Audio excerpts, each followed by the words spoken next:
Izuku Midoriya was always a special child, always one who would help anyone in need no matter what. He had a strong sense of right and wrong, but there was just one small problem. Izuku Midoriya was the only boy in his class who hadn't manifested his quirk. While all his peers had manifested their own quirks, he was the only one who remained without a quirk. And in a society that thrived with everyone having quirks and individuality, Izuku was inevitably going to be labeled quirkless, or so he thought. With Izuku, he'd always known that not everyone was born equal. He'd known this ever since his classmates had unlocked their quirks, but still he had his own determination and beliefs. And so as he now stood before his childhood friend Katsuki Bakugo aka Kaken and his two cronies, behind him lying on the ground was their recent bully victim. That was mean Kaken. You made him cry. I won't let you hurt him anymore. Izuku knew it was useless.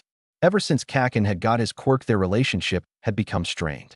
Kaken had become a bully, and sometimes his attitude became downright villainous. But now none of that mattered. Even though the boy behind him had a means to protect himself, it proved fruitless. And so Izuku had already moved in front of the boy, acting as a shield for the injured child. Katsuki laughed and punched his palm, creating a miniature explosion. You playing a hero, Deku? You don't even have a quirk. He said nothing. Kaken had made sure to remind him of it every day. He and his so-called friends had no qualms with beating him down despite his handicap. Today was no different, he thought, bracing himself for the inevitable. In another world, he would have kept quiet and taken the beating quietly, but this was a different world. A hero would never use his quirk to hurt someone innocent, he whispered, his tone laced with conviction. Katsuki reared his fist back. You should really learn your place, Deku. And this was where everything became different, the moment Bakugo got close. Izuku's entire body glowed with power, a golden aura that seemed to move to protect its user from harm. It formed a flimsy barrier in front of Izuku, and as soon as Bakugo's fist made contact, it pushed back. The resulting clash sent both kids flying away. The last sight that Izuku saw was Bakugo's cronies looking at him in fear, and the kid he had saved looking at him with the same look he would give when he saw a hero, and this would completely change his future. Doctor's office. Well, it seems as though young Izuku does have a quirk, although it is far different than from what I've ever seen before. Both Izuku and his mother were at the hospital after the fiasco with Bakugo, as they listened to the doctor's conclusion of Izuku's new quirk. You seem to be capable of manipulating as well as create a type of energy. Could you please summon your quirk again? There's a few tests I would like to have answered. With a nod, Izuku focused inward and searched for his power. After focusing on a warmth, he pulled the feeling upwards. As he opened his eyes, he saw the doctor staring at him in fascination. A gold sheen was covering Izuku head to toe. He noted it wasn't as strong as it was when he was facing Bakugo. As he turned to his mother, he saw that she and even the doctor seemed at peace. Then abruptly the glow receded, and almost as though they were broken from a trance, they stared at him in awe. The doctor cleared his throat as he spoke. Well, it seems as though I was right. Seeing the confused look from both parent and child, he decided to explain as simple as possible. Your quirk, Midoriya-kun, would be a very powerful asset to heroes. It seems you are capable of manipulating light, energy, but it seems a bit different than the norm. You are capable of what is closest to magic, and I don't mean the pulling a bunny out of hat trick. You see, your energy might be capable of many feats, as its very nature seemed to affect us passively, a sense of peace. And your quirk could be manipulated to create light-based objects, as I can recount from your tale about what happened with your friend. As the doctor finished his explanation, Izuku and his mother were thrilled. Izuku was ecstatic. He could be a hero. He could become like All Might. And then the doctor spoke again.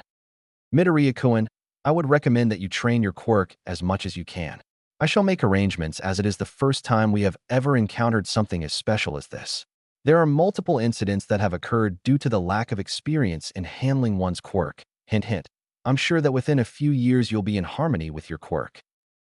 The next day, it was a good day to be alive. The sun was shining, the birds were chirping, and Bakugo was running towards Izuku to deliver a beating, or would have if the teacher hadn't restrained by the teacher.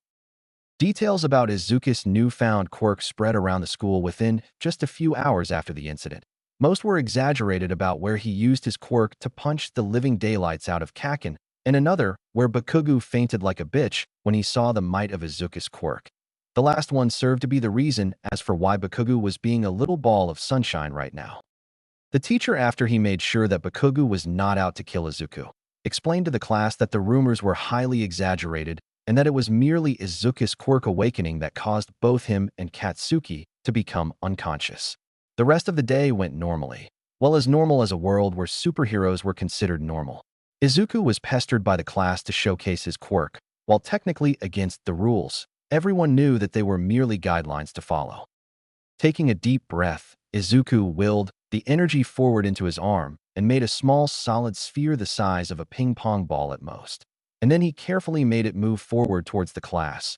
And then he started changing its direction with an increasing ease, and then he started to change its shape, making it into a larger sphere, until he clenched his fist, making the sphere pop out of existence in a flurry of sparks.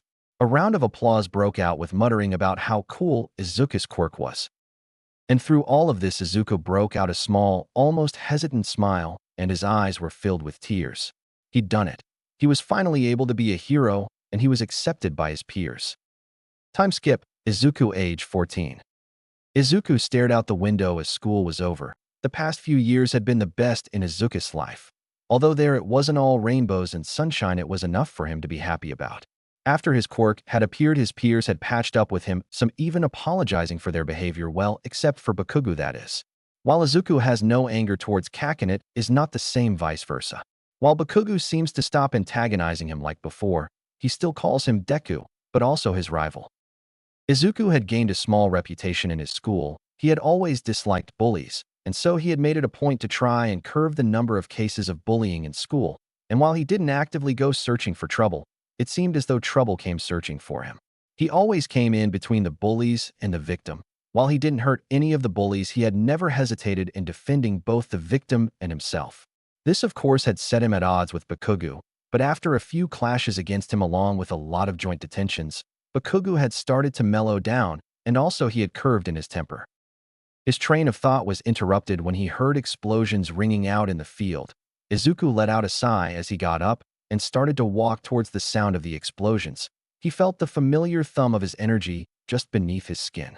His energy had, of course, become an integral part of his life. It had merged with his body, providing a network of energy. 1. He had frequent trips to the doctor, mostly because after some time his quirk started to become activate without his knowledge, to which he found that his quirk was becoming a passively activated quirk, which in turn caused him to have a running system of energy in his body. After a many a test with the doctor, he had found his energy to be capable of healing many types of injuries, which ranged from scratches to the most advanced he had healed was a victim of a car accident. He came to a stop when he found the cause of all the explosions, namely a walking ball of destruction, Bakugo Katsuki aka Kakin. He calculated the scene in front of him, a few what seemed to be delinquents on the ground, while Bakugo was trying to blow up another delinquent who seemed to have a water-based quirk. He saw one of the people on the ground get up and run towards Kakin to tackle him. Izuku raised his arm, and a small rope of light extended and wrapped itself around the guy's leg, and with a pull, his face made contact with the ground, hard. This seemed to gain the attention of Bakugo and his opponent, the former of who had a smirk on his face. Taking advantage of his distracted opponent, Bakugo put him down with a haymaker. Izuku, on the other hand, walked up to each person and healed the minor bruises and scratches most likely from the fight. By the time he was done, he saw Kakin waiting for he and Bakugo were not best of friends as they used to be. They had a mutual respect for each other, and Izuku had always proven to Bakugo that he was on the same level as he was, although all of that were behind him. Bakugo had changed after the continuous fights with Izuku. He had stopped being much of a bully, but his personality had left much to be desired. And he was always able to take his frustration out on some of the idiots trying to boss around the weak. And soon enough, Izuku joined him. While Izuku was diplomatic and kept damage to a minimum, while also making sure the proper measures were taken before, much like informing the teachers. Bakugo was a punch first, ask questions later type of approach person. The teachers had almost always turned a blind eye to the problems of these types, which was why they didn't get detentions most of the time. As they walked to the teacher's room, they had been thanked by said teacher where he left them and headed to where the Rouge students were being kept. Bakugo took this opportunity to speak. I had it under control. You didn't need to butt in. It lacked the heat, and he was sure that Bakugo was just making small talk with him. Izuku raised an eyebrow, but merely smirked and returned the friendly banter. Sure you did. I just didn't want to get called by the teacher because they caught you fighting. Because for some strange reason, they think we always have a hand in everything. Who cares what they think? They're literally sheep, Bakugo replied with a scoff. While Izuku didn't like how Bakugo put it, he knew that it was true. It was a sad fact. Are you applying for the UA? The question was sudden and abrupt. Izuku stared at Kaken, who was staring at him unflinching. It was no secret that Bakugo was applying for UA, and Izuku also plans of doing the same. Yeah, I've done the mock tests. And we both know that UA is the best. Mom says the same. Bakugo said nothing, and with a nod he left Izuku to his own devices. Izuku stared at the retreating form of his friend and let his feet take him to the hospital where he was going to having his appointment with the doctor, as well as continue his internship under him. Due to the various effects with his quirk, he had regular contact with the doctor. His mother at the beginning had made it a point to visit the doctor every time Izuku had experienced problems or any time his quirk acted out, which was when Izuku had a heightened emotional state. And whenever he had a nightmare, Izuku would bathe the entire room in a golden light, and his mother had become worried even after repeated assurances from both him and the doctor. Soon enough, after Izuku had turned 12, he had asked the doctor to issue an internship under him as it would let him gain a better control of his quirk. The cause had been when Izuku had witnessed a small accident, and a lady with blonde hair and 2 pigtails and a green haori from the crowd had healed the person to the best of her abilities and had saved his life. And with his motivation set in stone, Izuku had begun his apprenticeship with the doc. The checkups were done to find whether his quirk had undergone any mutations, as had been frequent when he was young. The doctor had always prescribed him on a routine of physical exercises to keep his body healthy enough to contain his quirk. Izuku had also taken up karate as a club, which had led him to have impressive physique for his age. Doctor's office. The doctor finished his checkup and turned to Izuku, who had finished buttoning up the apprentice coat to his frame. It seems as though you are in good health, Izuku-chan. Your quirk continues to amaze me. It seems as though it breaks down anything extra and fuels your reserves, as well keep energy for your body to function longer than average. Izuku gave a small smile at the doctor. He had always been able to keep his training consistent due to his quirk. Being a passive effect, it had done wonders. Izuku had a physique suited for athletic individuals, a solid 5 feet 9 inches. He had to undergo rigorous training so that his body could keep up with his quirk. His body was with a coat body fat, which covers powerful muscles. While not particularly evident, it was noticeable. His hair was still messy, but had an array of spikes in the front. It was the first time on record that a quirk could be stronger than the user. But Izuku hadn't complained. The pros far outweighed the cons. Izuku and the doctor went about their rounds together and had consulted with many patients about their ailments. Izuku had a knack of understanding healing arts and procedures. It came as easy as battle arts and tactics came to him. This allowed Izuku to have an extensive amount of medical knowledge in his brain. Izuku had also practiced his abilities under supervision of the doctor to heal minor injuries, soon after which they had moved on to harder and more complex injuries, and with practice Izuku was able to do these procedures alone, yet he had always felt inexplicably tired. He gave an awkward smile as one of the old ladies thanked him for his time. He had made many breakthroughs with his quirk, yet he had never been able to actually let loose. His training with the defensive aspects of his quirk was going well enough, but he had truly wanted to experiment. His healing capabilities were marvelous, as dubbed by the doc, as he was able to help and heal patients, as well the fact his aura allowed him to induce a sense of peace with the patient. Regarding the more offensive and supportive capabilities, he had practiced creating constructs which lead to achieve a certain level of proficiency in the art of his construction aspects. The more complex the structure, the more energy and concentration it needed. But once he was familiar with the object he was constructing, he could project it in less than a second. He could also make his projections denser by saturating it with his energy. Then was his natural aura and a small sensory field. His aura had helped him in calming down patients and of such, whereas his sensory field, when actively used, can give him a rough idea on his surroundings, such as the number of people, as well other details. And then was his favorite, augmentation. He could, in a sense, augment limbs with his energy, allowing him a great array of abilities, increase of strength, speed, reinforcement, as well as an all-around battle upgrade.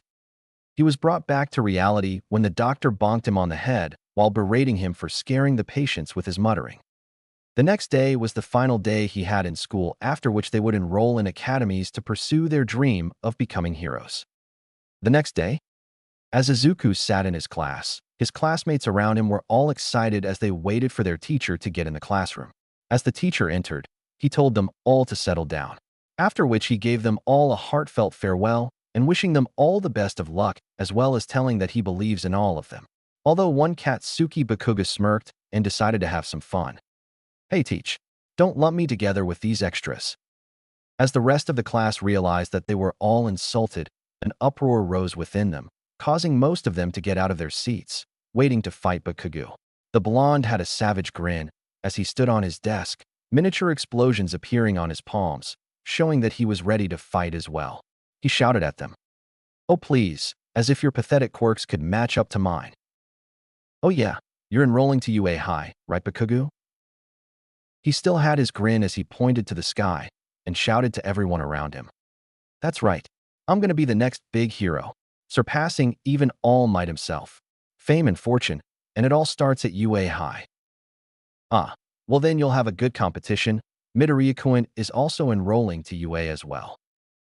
As their teacher told everyone that, they all immediately turned their heads toward Izuku, who while used to the stares was still a bit embarrassed, which was given away by his wife's eyes, as well as the small blush on his face. Then, everyone broke into a conversation. "Oh yeah, Midoriya is not that hard to believe, I mean. Midoriya has a really powerful quirk. I heard that he managed to stop a lot of delinquents. And his quirk is even capable of healing and other cool stuff." Izuku turned his head towards Bakugo, who was giving him a look of anticipation. Even though Bakugo acknowledges that he has a powerful quirk, he believes that his own explosion quirk is better. "Well, I wish everyone the best of luck, and so let's begin with our final day." After classes ended, Izuku was walked towards his home with a beat in his step. After bidding farewell to all his classmates, he left in a hurry to meet his mom, as he had promised to help her cook today. He took a left and reached the tunnel that would let him reach his home faster. Suddenly, he felt his sensory abilities warn him, and so he subconsciously augmented his limbs and jumped to the side, and the place where he was just a moment ago was immediately covered by a sludge that seemed to take shape. "I didn't expect you to dodge that one, kid. I won't hurt you much if you stay still now. I have a rather troublesome shadow that's following me." And with that, the sludge man shot forward to capture Izuku, who was frozen in his place at the sudden shift in his day. Suddenly, he snapped back to his senses when his energy burst from his form, erecting a shield that halted the villain's advance. Izuku's eyes sharpened, and suddenly more energy burst from his form and transformed into golden weapons and shot towards the villain. He aimed to stall and not to injure, but was surprised when the villain laughed as all the constructs passed through him. "I'm in liquid form. Nothing you do can affect me." And with a bellow, the villain shifted to become a tidal wave, completely trapping Izuku within him. Then the sludge villain started to possess Izuku's body, who retaliated with all his power. A bright light erupted from his frame, slowly fighting the sludge from his body. The villain was surprised before it redoubled its efforts. This power, it's incredible to be capable of putting up such a fight. Izuku's airway was suddenly blocked, causing a sharp pain as well as even greater panic. Izuku tried to pull his hands away, but was met with no other change to his situation. He then called his quirk to the surface and tried, as futile as it was, to fight the villain. His quirk rushed to fill the demand, solidifying itself to rise to the demand. Izuku concentrated harder and poured all his energy to force the opponent to pull away. The brightness from Izuku's quirk blinded the villain, and the energy seemed to heat up further, preventing the villain to come close. As the villain was finally forced to let Izuku go, he sneered as he attempted to intimidate Izuku, only to see a sight that stopped him cold. Izuku's body was covered with a gold aura. His normal green eyes had been replaced by golden orbs of light that shone with power. But before Izuku could move, the aura receded, leaving Izuku powerless and on the verge of unconsciousness. The villain stared at Izuku, before his expression changed to a twisted smile. "Yes, with that power, I will defeat him." With that, he was about to pounce on Izuku, only to stopped by a sudden voice. "You won't do anything, why?" "Because I am here." And so the last thing Izuku saw before he slipped to unconsciousness was All Might rearing his arm back. Aftermath. As Izuku was beginning to come back to senses, feeling like someone was shaking him. As he opened his eyes, he realized that he was actually looking at All Might himself. He was shocked at first, and then he screamed, scooting a few feet away from the hero. All Might simply laughed. Ha ha ha, are you all right, kid? Gave me a scare for a second. The poor boy was speechless, as he was meeting his idol for the first time. He was unable to form an actual sentence, but his mind was overloaded with multiple thoughts. In his current state, he simply asked All Might, hold on. See could why you signed this. As he pulled out his notebook, he realized that All Might had already signed his signature on it. After continuously thanking All Might for it, he saw that All Might was coughing a bit, and he turned away from Izuku. Izuku's sudden medical experience kicked in and ran to All Might and grabbed him. The latter, who didn't notice in his desperation to get away, jumped high into the skies. When All Might felt something tugging at his legs and saw that Izuku was on him, he said, "Kid, I know that you're a fan and all, but could you let go? I prefer that I don't get killed." "Oh yeah." As the two landed on top of a building, Izuku finally let go, taking in deep breaths, while All Might was looking at the city. After a few moments, All Might said, "Oh shit. All Might, are you what the All Might? You're smoking." Oh and dash. Suddenly, All Might disappeared into a heavy cloud of smoke, shocking Izuku.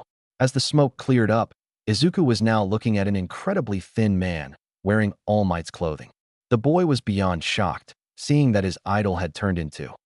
A cough and a stream of blood interrupted his thoughts. "Are you bleeding?" "It's no problem. You can't say that when you're losing this much blood." The hero simply sighed, and had both him and Izuku sit on the floor and told him.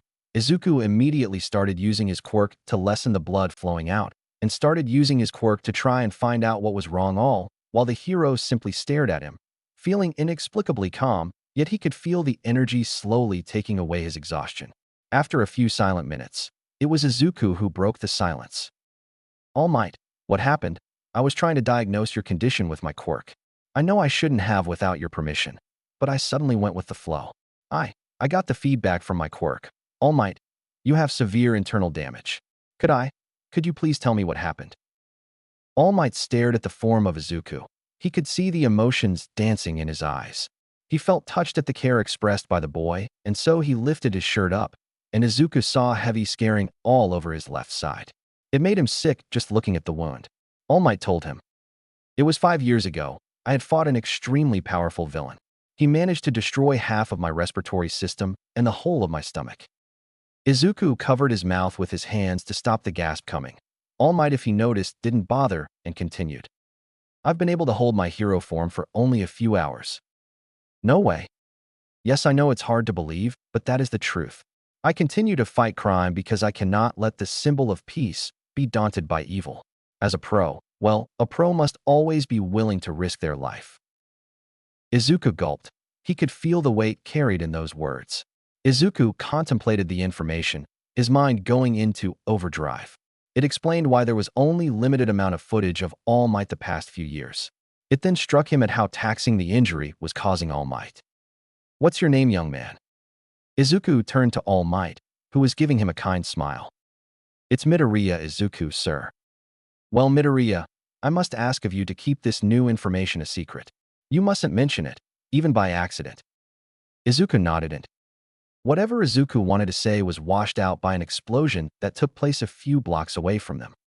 Both of them looked at each other and suddenly rushed down the building and to the place where the explosion took place, only for them to have their blood run cold. In the middle of the debris and fire was the same villain that All Might had fought and its newest victim. Oh no, Kaken. A few minutes earlier, Katsuki Bakugu wasn't having a very good day. He was out minding his business and planned on going to the arcade, then suddenly he got attacked by a sentient blob of sewage. "You have quite the quirk, don't you?"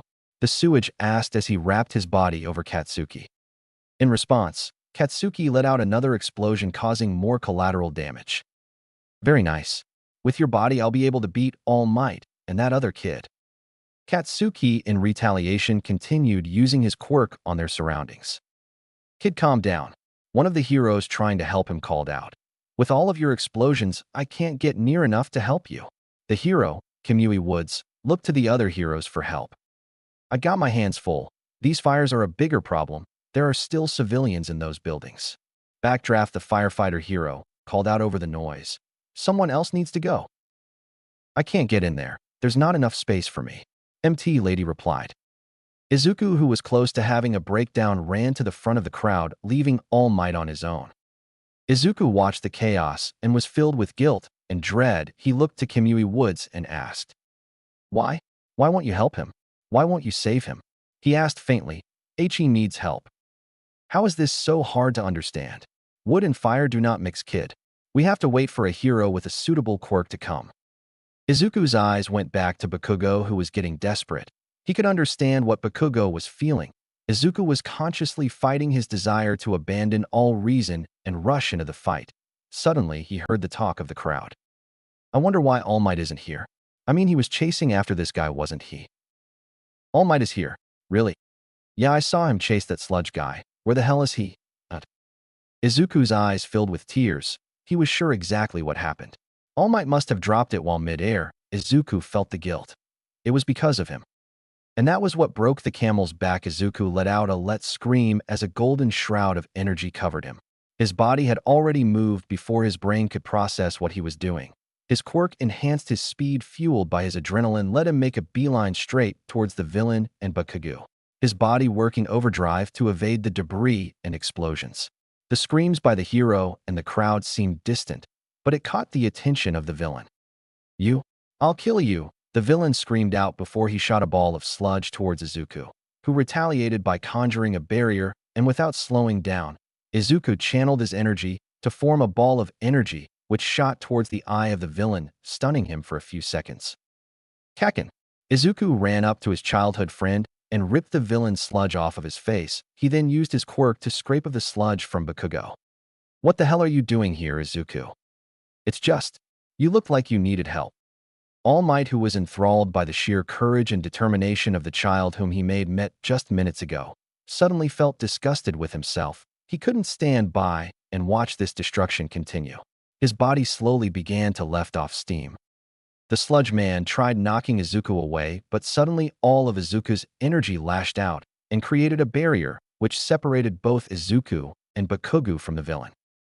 Izuku wobbled to his feet, holding Bakugo up. He felt almost all his energy leave as the villain reformed. He could see the anger in the villain's eyes. In a last-ditch attempt, Izuku used his energy and augmented his strength and threw Bakugo onto the crowd, where he was caught by Kimui Woods. You. The villain sneered, his body expanding. I'll kill you. As Izuku waited to be devoured by the villain, he thought about how much more he wanted to accomplish in his life, but he had a small smile on his face. At least Kaken is safe. Just before he was about to be devoured, a burst of wind shot by him. When he looked up, he saw All Might in his hero form bleeding from his mouth. I really am pathetic, aren't I? To have to make a child step up and pick up my slack. We'll have to remedy that. All Might turned to the villain and ripped his arm away and reared it back. Izuku could feel the weight behind the punch, and with a roar, All Might screamed. Detroit, smash. As his right fist made contact with the sludge villain, a wall of air so solid blew the villain away, as well as causing the heroes to shield the civilians from the force that followed the punch. Everyone had trouble to stand straight as a testament to the power backed behind the punch. Slowly, drip by drip, rain started to fall from the skies, ending the fight and slowly extinguishing all the remaining fires. After the fight, as Izuku walked home after being checked on by the medics, he was in a way happy, even though he came close to losing his life. The heroes had come to him personally and told what he did was foolish, but also told him what he did was the mark of a true hero. It also had nothing to do with the fact that MT Lady gave him a kiss on the cheek for his bravery. Nope, not at all. Bakugo was still unconscious and was taken to the hospital, and so he was midway through the trek towards him home when suddenly, I am here. All Might, I thought you were being surrounded by the reporters. That was no problem, because I am all blarg. As he turned back to actual form, coughing up blood, shocking Izuku. After that little commotion, he looked at Izuku again and told him, Kid, I just want to say thank you, and to give you an offer. What do you mean? I saw you run head first into danger, while I just stood there among the crowd, watching it all. Even when the pro heroes stood still, you young Midoriya-kun, you ran towards certain death, and you won. The pros themselves congratulated you, and it's as they said. Every hero, all had one thing in common. Their bodies moved on their own, without a single thought. Izuku, hearing all that coming from his idol's mouth, went on his knees, overwhelmed and feeling tears coming out of his eyes. As he looked at All Might once more, he told the boy, "That is why you'll be the one to inherit my power. One for all." I have finished rewriting this because I had finally got a name for the power, and also I felt it would be a waste to abandon this story. This idea had been on my mind for a while. Basically, the gist is this: Izuku is going to have a battle mage type character build. His other quirk is basically ether, not the MCU version. It's the fifth element. I had actually designed the power before I found out about ether, so I had adopted the name. I had found it after I was desperate for a name. I also thank everyone who has reviewed and suggested the names for Izuku. Also, there's one more small change in One for All. It said that it unlocks the potential power in its user. Well, in this universe, it has another power. The power to amplify, not just the physical aspects, but in this case his other quirk. Izuku will be OP, but he won't be a Gary Stew. Hopefully. For those who want to know about the powers, please PM me or leave a review. I'll try my best to get to it, and I'll surely have them answered. Pairing is going to be Ochako and Momo with Izuku. Also, please review on how the story is, and if you want to have Izuku, keep the Deku name. Feel free to leave suggestions on his powers or anything in general. What? All Might burst out laughing when he saw Izuku's confused face. What's that face for? I'm asking you, if you want to inherit my power. Izuku looked confused. You really doubt me that much? Izuku panicked and tried to deny it, saying that he actually believed him, but he was cut off by All Might. I have many secrets, but I never lie. All Might then held out his right hand and let his palm glow slightly as he continued. I have the ability to stockpile and transfer my power. That's the quirk I inherited. It's called One for All. Izuku was shocked. He'd never heard of a quirk that could be transferred from one person to another, and why was it being offered to him, of all people? But why me? All Might smiled at Izuku and pointed at him. I've been searching for a successor for a long while now. And back there, you were more heroic than anyone else. You had also shown me that even in the face of evil, someone will step up to stop it. And that person today was you. Izuku choked back a sob. His idol was praising him and had just told him his greatest secrets. And so, young Midoriya, I ask of you, will you inherit my power? Will you be the successor of One for All? Izuku knew this was a no-brainer. He'd just been told All Might's greatest secret and been offered his power because he was seen as worthy. Izuku stared resolutely at All Might and answered with conviction. Yes, sir. I accept. All Might beamed at his response. Excellent. Now I want you come to Dagoba Municipal Beach tomorrow at 9 a.m. to start your training, so make sure you get your rest tonight. Municipal Beach.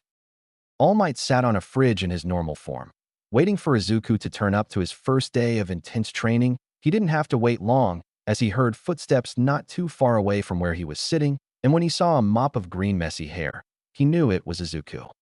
Midoriya, my boy, you have showed up for your training. All Might jumped down to meet Izuku. For the first time since All Might met Izuku, which wasn't that long, he properly got a look at him. Standing a respectable 5 feet 9 inches, wearing a white tracksuit with a black stripe running down the arms, his jacket was left open, showing a plain black t-shirt. 1. He also seemed to have prior physical training, as he could see some muscles on his body.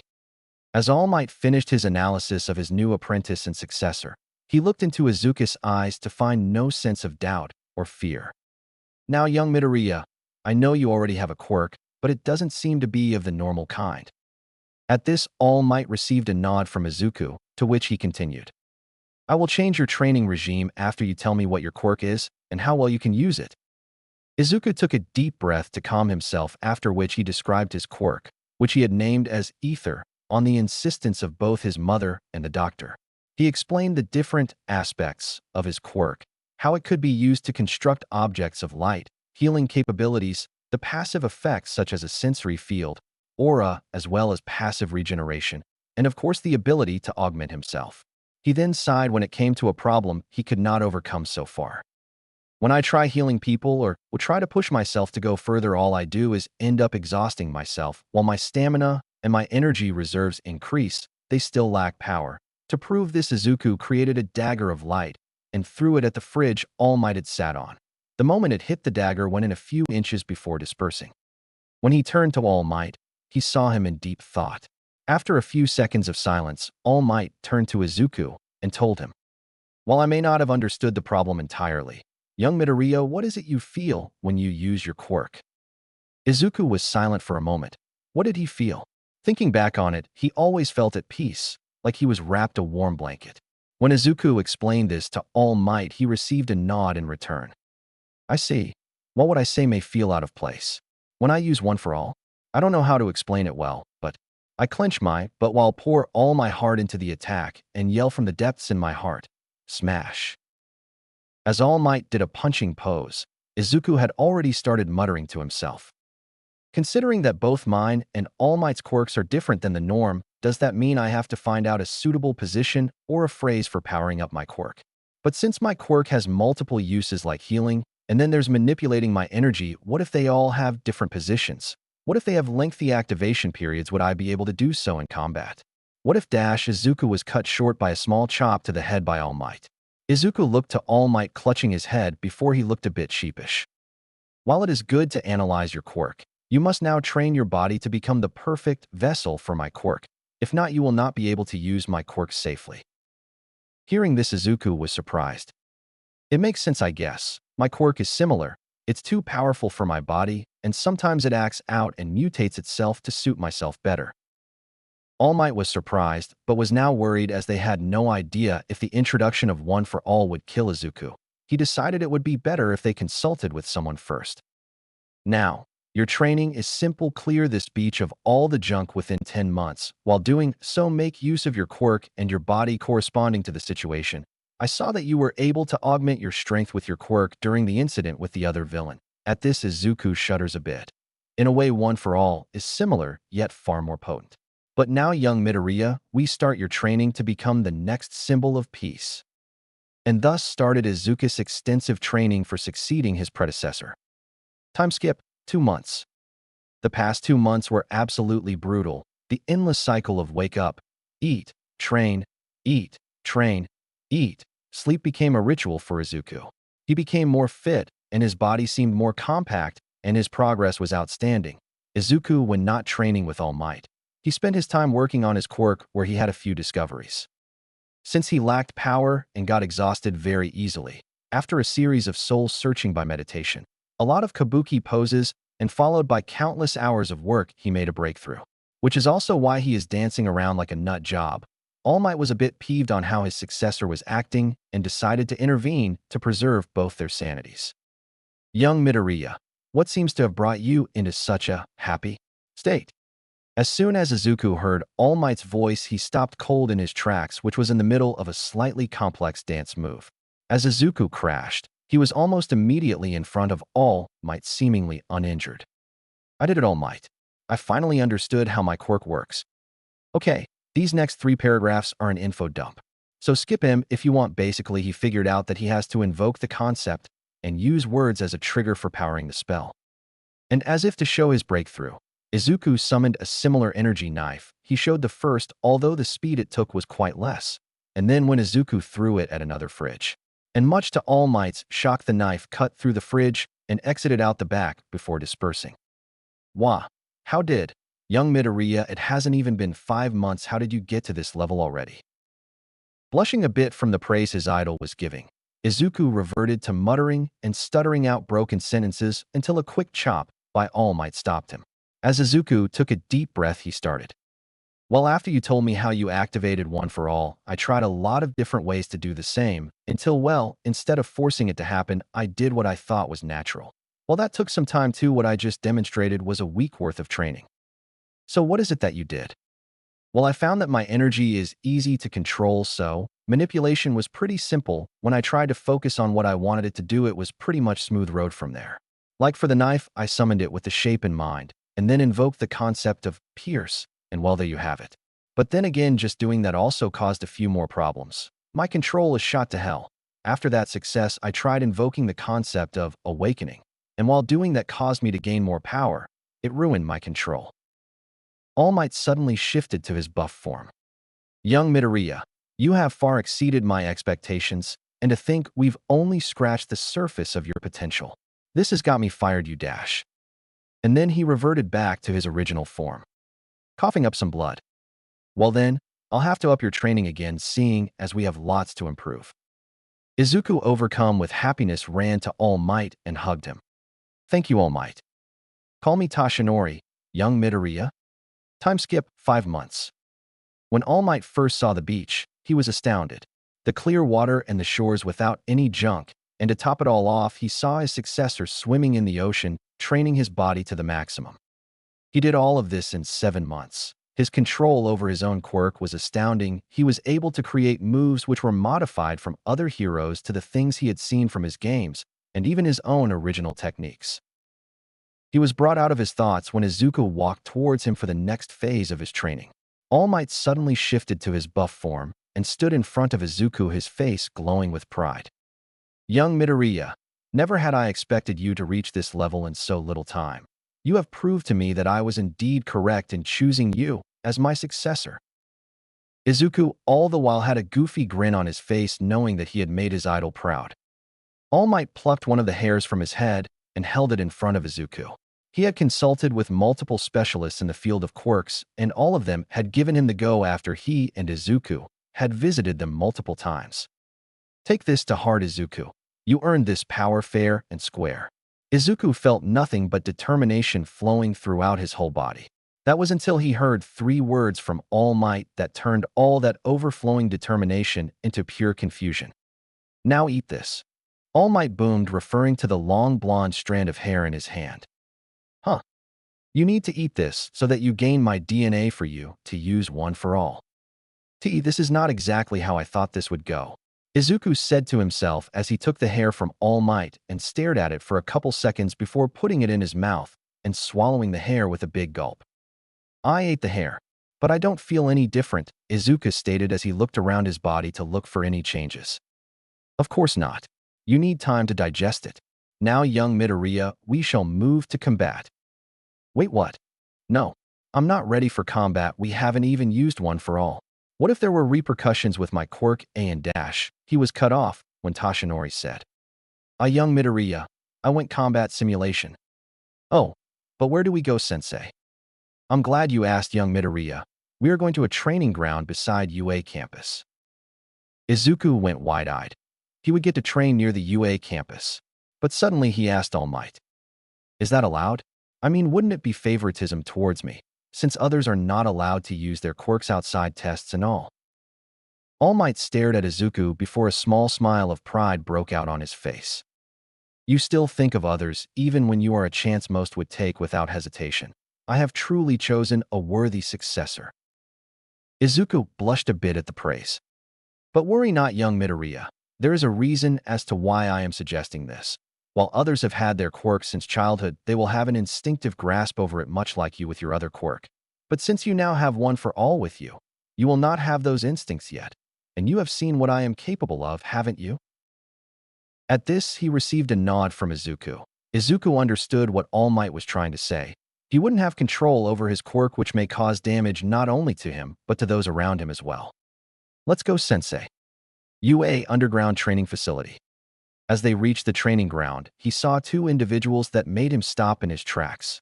Recovery Girl and the Principal Nizu.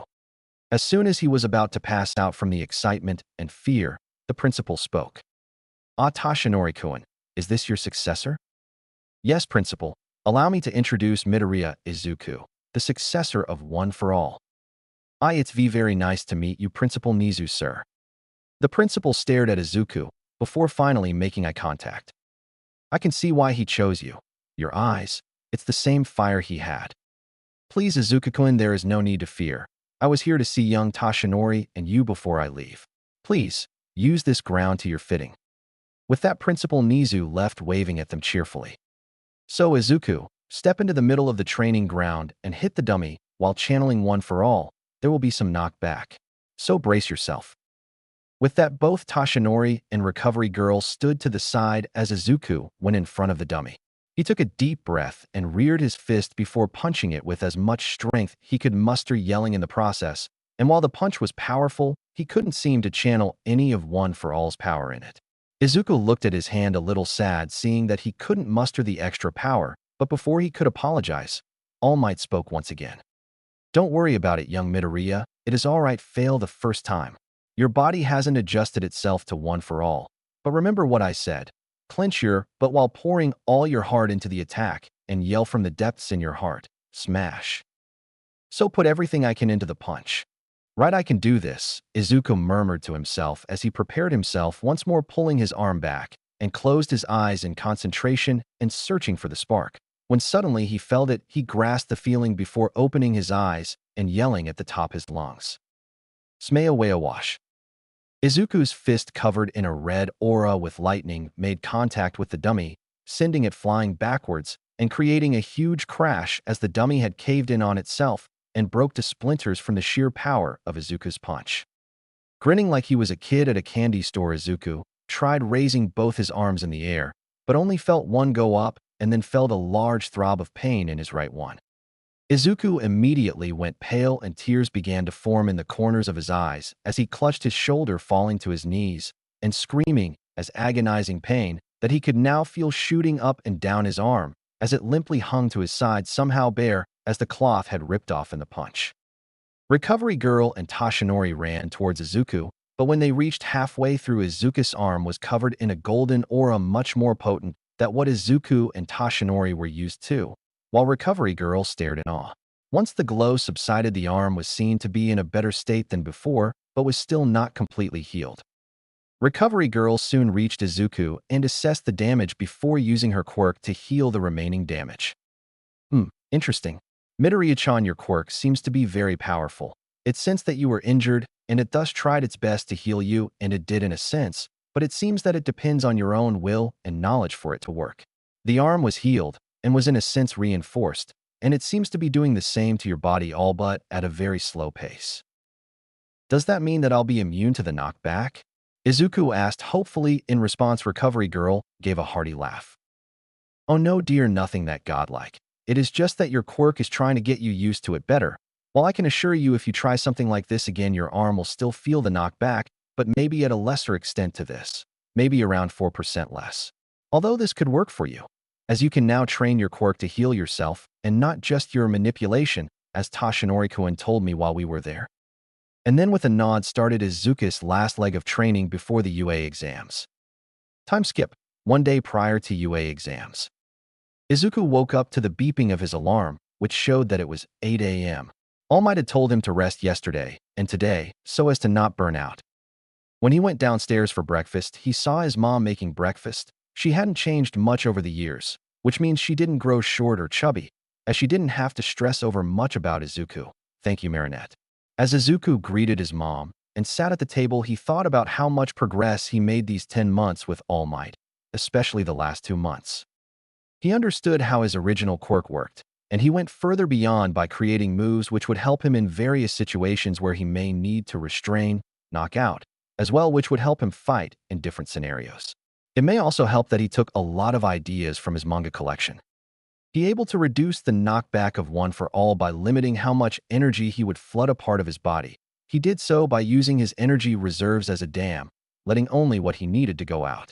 While it wasn't a perfect solution as it tended to leave him winded, as well as the fact of needing energy every time he wanted to use One for All, left him in a pinch. But it served useful for whenever he wanted to surprise or finish of his opponents in one go. His healing powers and his energy attacks were of course his primary mode of fighting. He learned multiple tactics and attacks by discussing with All Might, and by watching too many anime too. He had found that reading legends and trying to recreate them had a better success rate for some reason. Izuku, you're muttering again, his mother admonished him as she flicked his forehead. Izuku had the decency to look sheepish. His mother simply smiled. His mother was a constant in his life, always going out of her way and supporting him in whatever he did.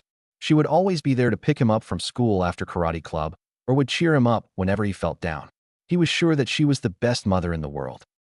As they talked about random things, Izuku noticed that it was 10 a.m., wherein he left to his room after thanking his mother for the food.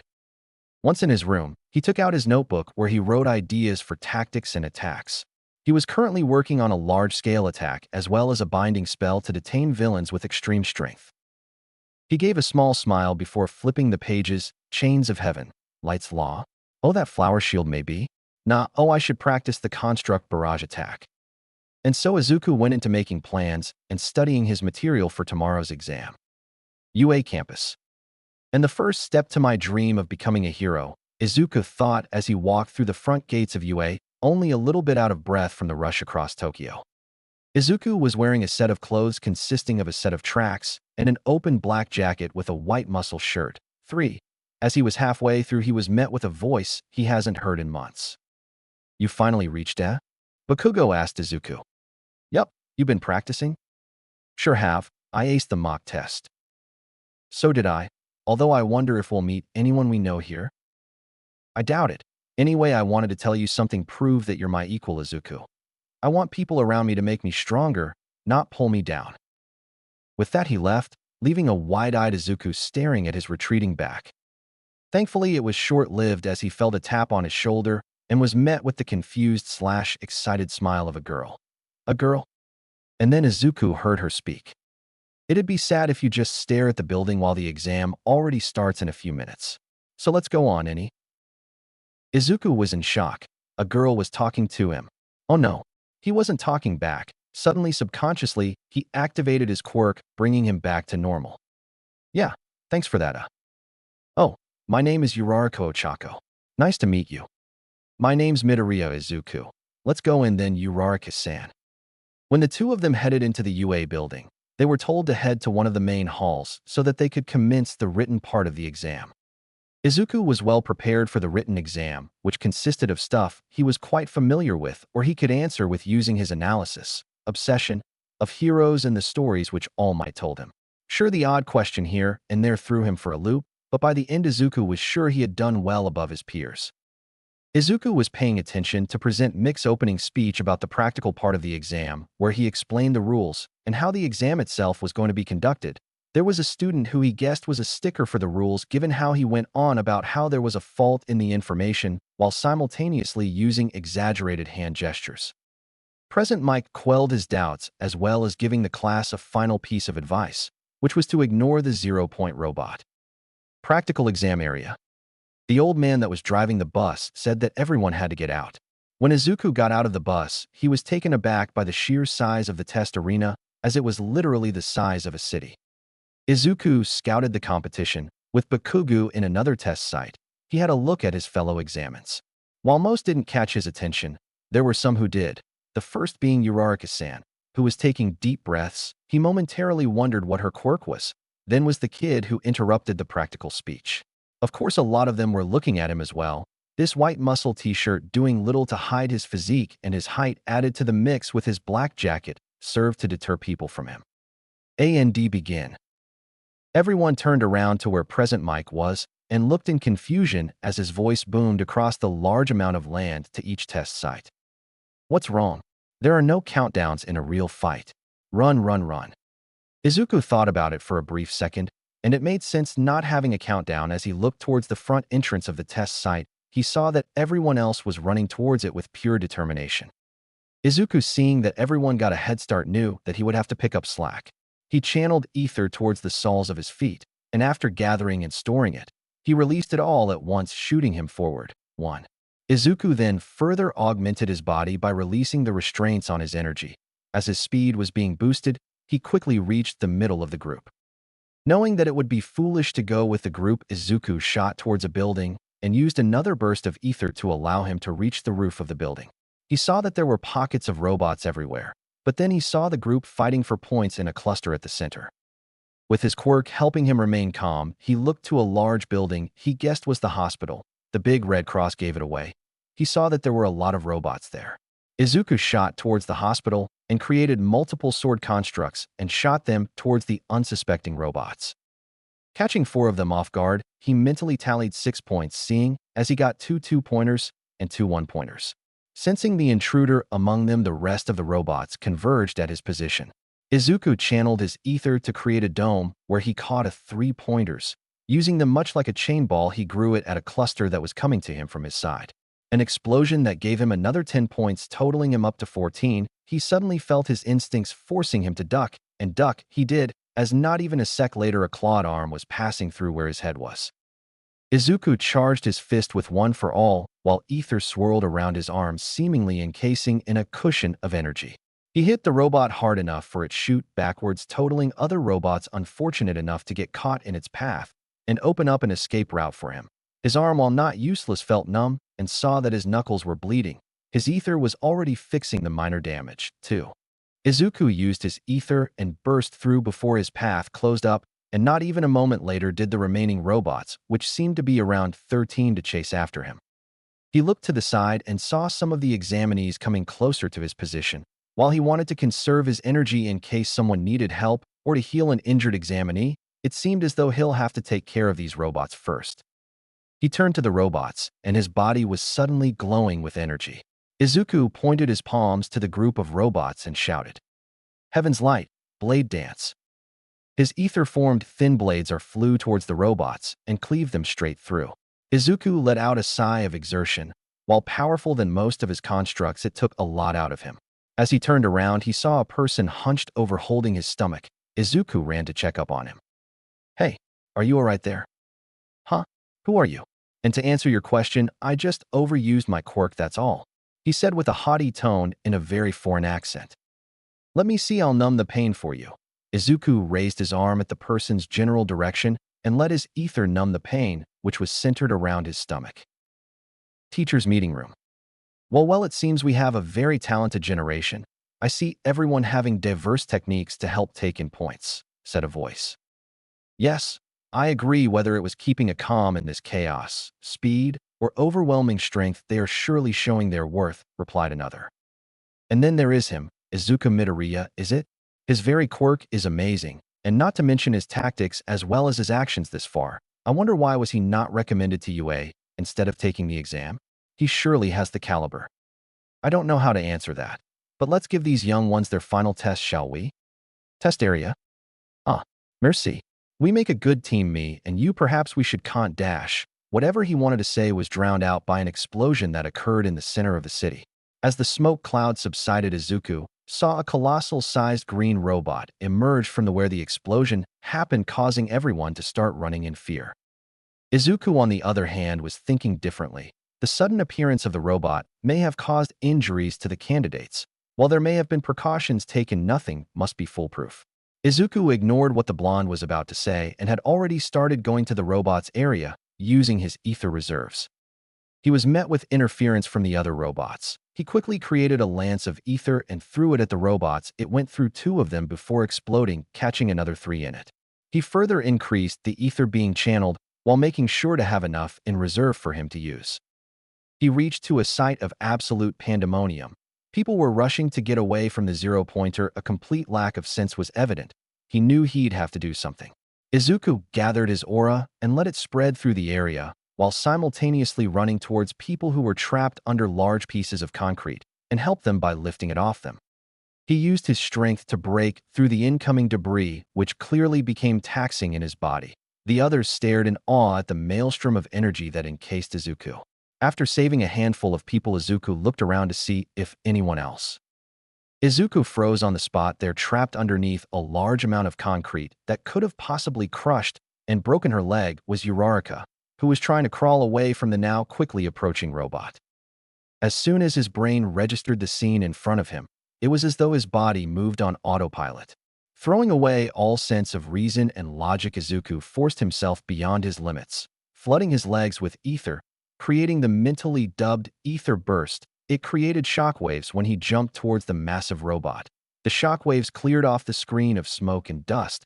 This, of course, gave the spectators a clear view of what was supposed to be unbelievable. All the while, Izuku smiled at the similarities of what happened then with Bakugo, and now his body moved on his own, lacking the ether to reduce the knockback of one for all. Not that he cared. Izuku reared his arm back and channeled the undulated power of one for all into his fist, and then he shouted out, "Smamish!" Izuku felt the impact for a brief moment, then saw the damage of what he did. The robot was breaking apart into nothing but scrap metal that was coming apart piece by piece, and it was now a few feet in the air because of how much power he used to hit the thing. Everyone was staring at the pure destructive power that he possessed with shock and awe. They didn't even bother to run away from the now scattering debris, as they didn't know how to comprehend the whole situation. Uraraka looked up in amazement at what power Izuku had before seeing that he wasn't slowing down. While everyone else in test site B was staring at the shattered remains of the zero-point robot, Izuku began to feel the pain hitting his body in one blow. Izuku's Quirk was working overtime to heal his arm, but knowing that surfing the fall was on the top of his to-do list, he diverted as much as power he could to create a platform beneath him. As the pain slowly faded, Izuku was able to concentrate better and was able to create a small platform beneath him, yet his descent speed was still too much. He spotted Uraraka running towards where he was going to land with a slightly awkward movement in her leg. She then jumped onto a bit of destroyed robot and gave it a touch with all 5 of her fingers, making it float, and waited for Izuku to fall to a point where she could touch him. Izuku could see what she was planning and extended his left arm toward her, and just as they were about 20 feet above the ground did their hands make contact. But a small miscalculation on Izuku's part caused him not let go of her, and one thing led to another, and he began to hover a couple feet above the floor on his platform, holding Uraraka bridal style. With his half-healed hands, of course, he couldn't feel the weight because of what he supposed was Uraraka's quirk. Release. With that one word and a hand gesture from Uraraka, Izuku felt the weight on his, and pain shot up, but he refused to scream out. Izuku gently let Uraraka down on his platform before lowering them to the floor. Izuku turned his head with a blush on his cheeks and looked over at Uraraka, who also had a blush, and tried thanking her as she did the same, before covering her mouth and throwing up due to the weakness of her quirk. It's all over. Those 3 words filled Izuku with relief and a touch of nervousness. He was sure he got at least 45 points, and he was happy with himself for being able to save people like a true hero. Izuku felt his ether fixing his arm before he shifted to try and heal Uraraka's leg. Izuku didn't pick up on the large crowd gathering around him and talking about the power he just displayed. Holy shit, did you see that? It'd be better to ask who didn't see that. This kid must have a monstrous quirk. I still can't believe what I saw. And look, he's even able to heal other people as well. While people were still in awe over Izuku's performance, Recovery Girl made herself known as she started healing others before getting to Izuku. Izuku-chan, let me handle the rest, would you?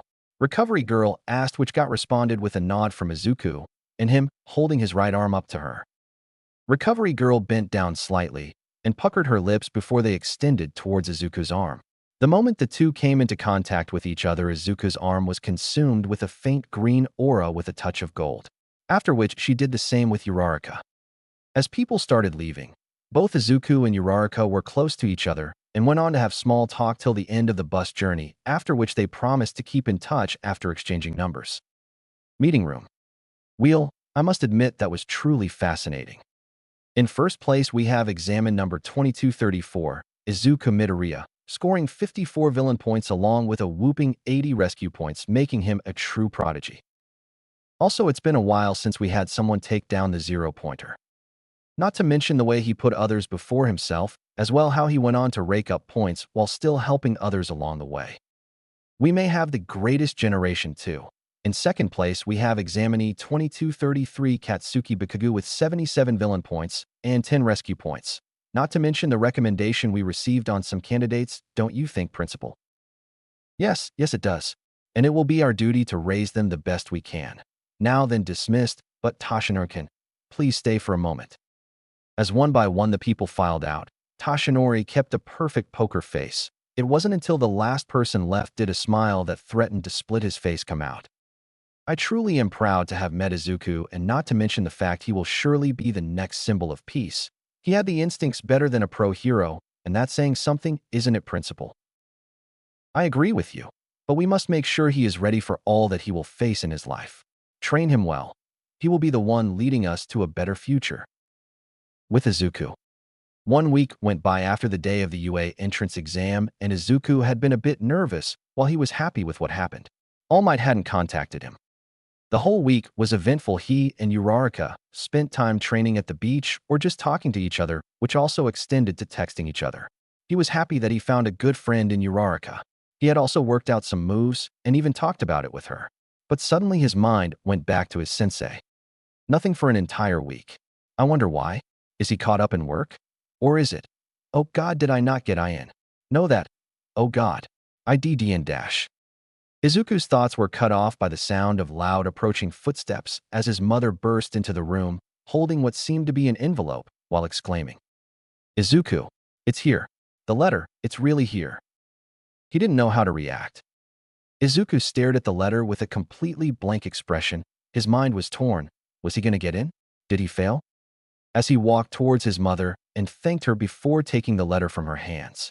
Taking a deep breath, he removed the seal and opened the letter. Suddenly, a small clinking noise echoed through the room as he and his mother saw a small metal device landed on his desk with a small light blinking on it. What is dash? Not even able to finish his sentence, the device shot up a beam of light that became a projection of All Might. Izuku shouted in disbelief as he fell backwards off his chair as the projection kept playing, while Izuku's face went from that of shock to one of trepidation. This is a projection. The holographic All Might exclaimed as he looked directly at the camera. Wait, what? I thought this was from UA. Questioning why he was seeing All Might on a recording device from UA. Now you're probably thinking, why is All Might on this? The answer is simple. I am in town to teach the next generation of heroes at UA High. That explanation alone made Izuku and Inko go wide-eyed as he now ignored the argument that went on between All Might and one of the cameramen telling him to get on with it. The holographic All Mights went down a little bit as he turned to the camera, now looking directly at Izuku. Young Midoriya, I must say, even though you aren't a student in UA, yet you already embody its motto, Go Beyond, plus Ultra. You were ranked first in the entire exam. Not only that, you made my colleagues acknowledge your strength, they called you a prodigy. You see, we had a separate system of points as well, and you, young Midoriya, had received 54 villain points and 80 rescue points. All Might boomed out at the loudest. Izuku had heard him while he just looked up in shock as happy tears began to fall. I can't believe it. Izuku tried to speak out. He was brought into a gentle hug by Inko, who was proud of her son. You've made it, young Midoriya, and you have made me proud. This will be your hero academia. Those words filled Izuku with nothing but pure, unadulterated joy.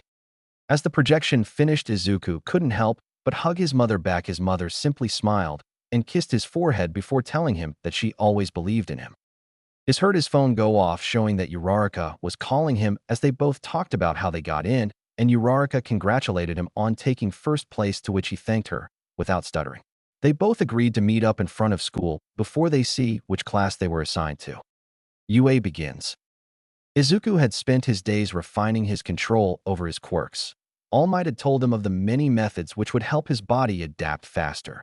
Recover Girl had taken a liking to Izuku over the due course of when he was at the training ground and had taken over his teaching in the medical field, but he still spent time at the hospital under the doctor. He and Uraraka had formed a good bond over the month, and he was looking forward to meeting her again. The train from his home station to the UA1 took 40 minutes. He met a few former classmates he encountered who congratulated him on getting into UA. When he reached the gates, he saw Uraraka waving at him. He waved back, and once they were near each other, Izuku and Uraraka exchanged greetings before finding out that they've been assigned to the same class. Izuku led Uraraka to the door for Class 1A as he already knew most of the layout of the school. He opened the door to find a squabble between two of his classmates. Take your feet off that desk, Tenya shouted. Izuku glanced over and sighed at the form of Katsuki, leaning back with his shoes rubbing into the desk. Your actions are insulting not only to those who have come before us, but also to the excellent craftsman who made that desk. Katsuki snorted. Shut it. What middle school did you go to where they stuck a massive stick up your ass? I went to Sumai Academy, and my name is Ida Tenya. Sumai.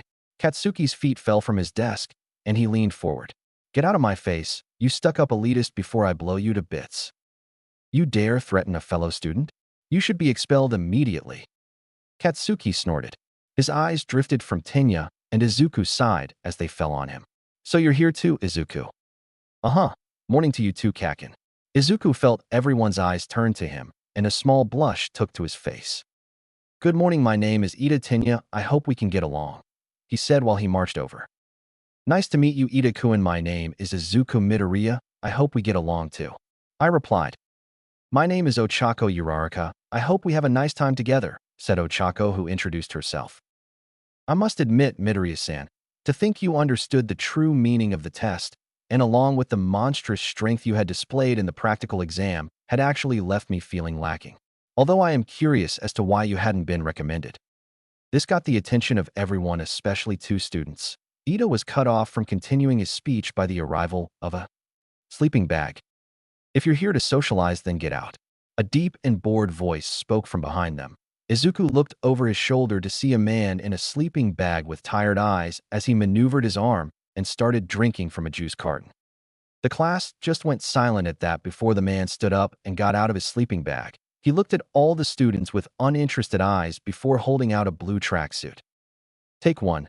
Go to the changing rooms down the hall, and to the left, then meet me out back. I'm also your homeroom teacher, Aizawa Shoyuta. Nice to meet you," Aizawa said in a bored tone, throwing a box of the tracksuits in front of them. Izuku tried to get a baggy tracksuit, but it ended up in failure as they had their tags written on them. After changing, they all assembled in the outdoor training ground. "Today we're testing your quirks. More specifically, the limits of your quirks," Aizawa spoke in a dull tone as he was met with a little resistance. But he carried on, ignoring the complaints. "We'll be using the standard gym test you should have done in middle school as the test. Now we'll need an example of the top-scoring student." Izuku stepped forward. Aizawa stated, indicating for him to step forward. As Izuku stepped forward, he was handed a softball. "Use your quirk and throw this as hard as you can." Izuku was suddenly nervous. He knew that he could get isolated by his peers. He had been lucky to gain his quirk when he did. And if he made it look as though he was above them, Izuku would be made an outcast. And so he made up his mind and decided only augmenting his body and not use one for all or use the max of his ether. Murmurs broke out on how Izuku's practicals went, while Bakugo looked on with interest along with 4 others. Izuku stepped forward into the circle and had the ball in hand before throwing it with the help of his quirk, sending it flying through the air. Before a few seconds later, Aizawa showed on his device that he threw it 710.64 meters. This caused multiple eyes to narrow. Considering his entrance exam, Izuku sweated. Even holding back, he received this much of a score. "Okay, first event. 50-meter dash, but before that, Izuku to me," Aizawa stated while gesturing the others towards a 50-meter track. "Midoriya, care to explain to me why you are holding back? We both know what you are capable of. When you trained here at UA Underground, you were capable of destroying dummies that have withstood attacks for years.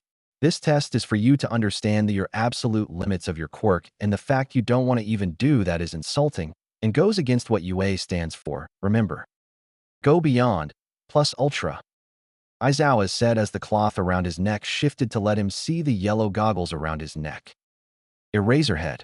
I'm sorry, I didn't dash," Izuku started, but was interrupted by Aizawa. "These people are going to be your trusted allies and comrades for 3 years and further. You've got to learn to trust them, and beyond that, they may even become your trusted friends in the long run. So grow a spine and put yourself to the limits," Aizawa stated with an annoyed sigh. "Thank you, Aizawa-sensei. I won't hold back anymore," Izuku stated. "Good, cause you'll have to redo the softball throw again. But before that." Aizawa left and started calling the students one by one. Tenya went up, joined by Azuitsu. He saw that Tenya clocked in at 3.04 seconds. "It didn't look like you reached your top speed." 50 meters is too short for anything past third gear," Tenya grumbled. Uraraka joined them after her test, where she clocked at. "Midoriya, Bakugo, you're up," Aizawa called out. Izuku hadn't wanted to try this out before he had tested it out, but it seemed as though fate had other plans. As they readied themselves, Izuku channeled as much of one for all he could control and let it spread around his body. Once then, his magic reinforced his muscles and bones. Aizawa noted the shift in the aura around Izuku and grinned. "Ready, go." Izuku burst forward, leaving shockwaves in his trail, while Bakugo held on using his explosion quirk, but it was too late. 2.01 seconds. Everyone, including Aizawa, was shocked as Izuku crossed the line in a time that had them speechless. Aizawa had dropped the device in his hand while Izuku had to resort to using friction to stop himself, leaving a trail deep into the ground. Aizawa quickly recovered from his shock and just told them to do the grip strength test and handed them the machine, which Izuku gripped with as much strength he could muster, while keeping one for all augmented by his magic, but that was more than enough to destroy the machine.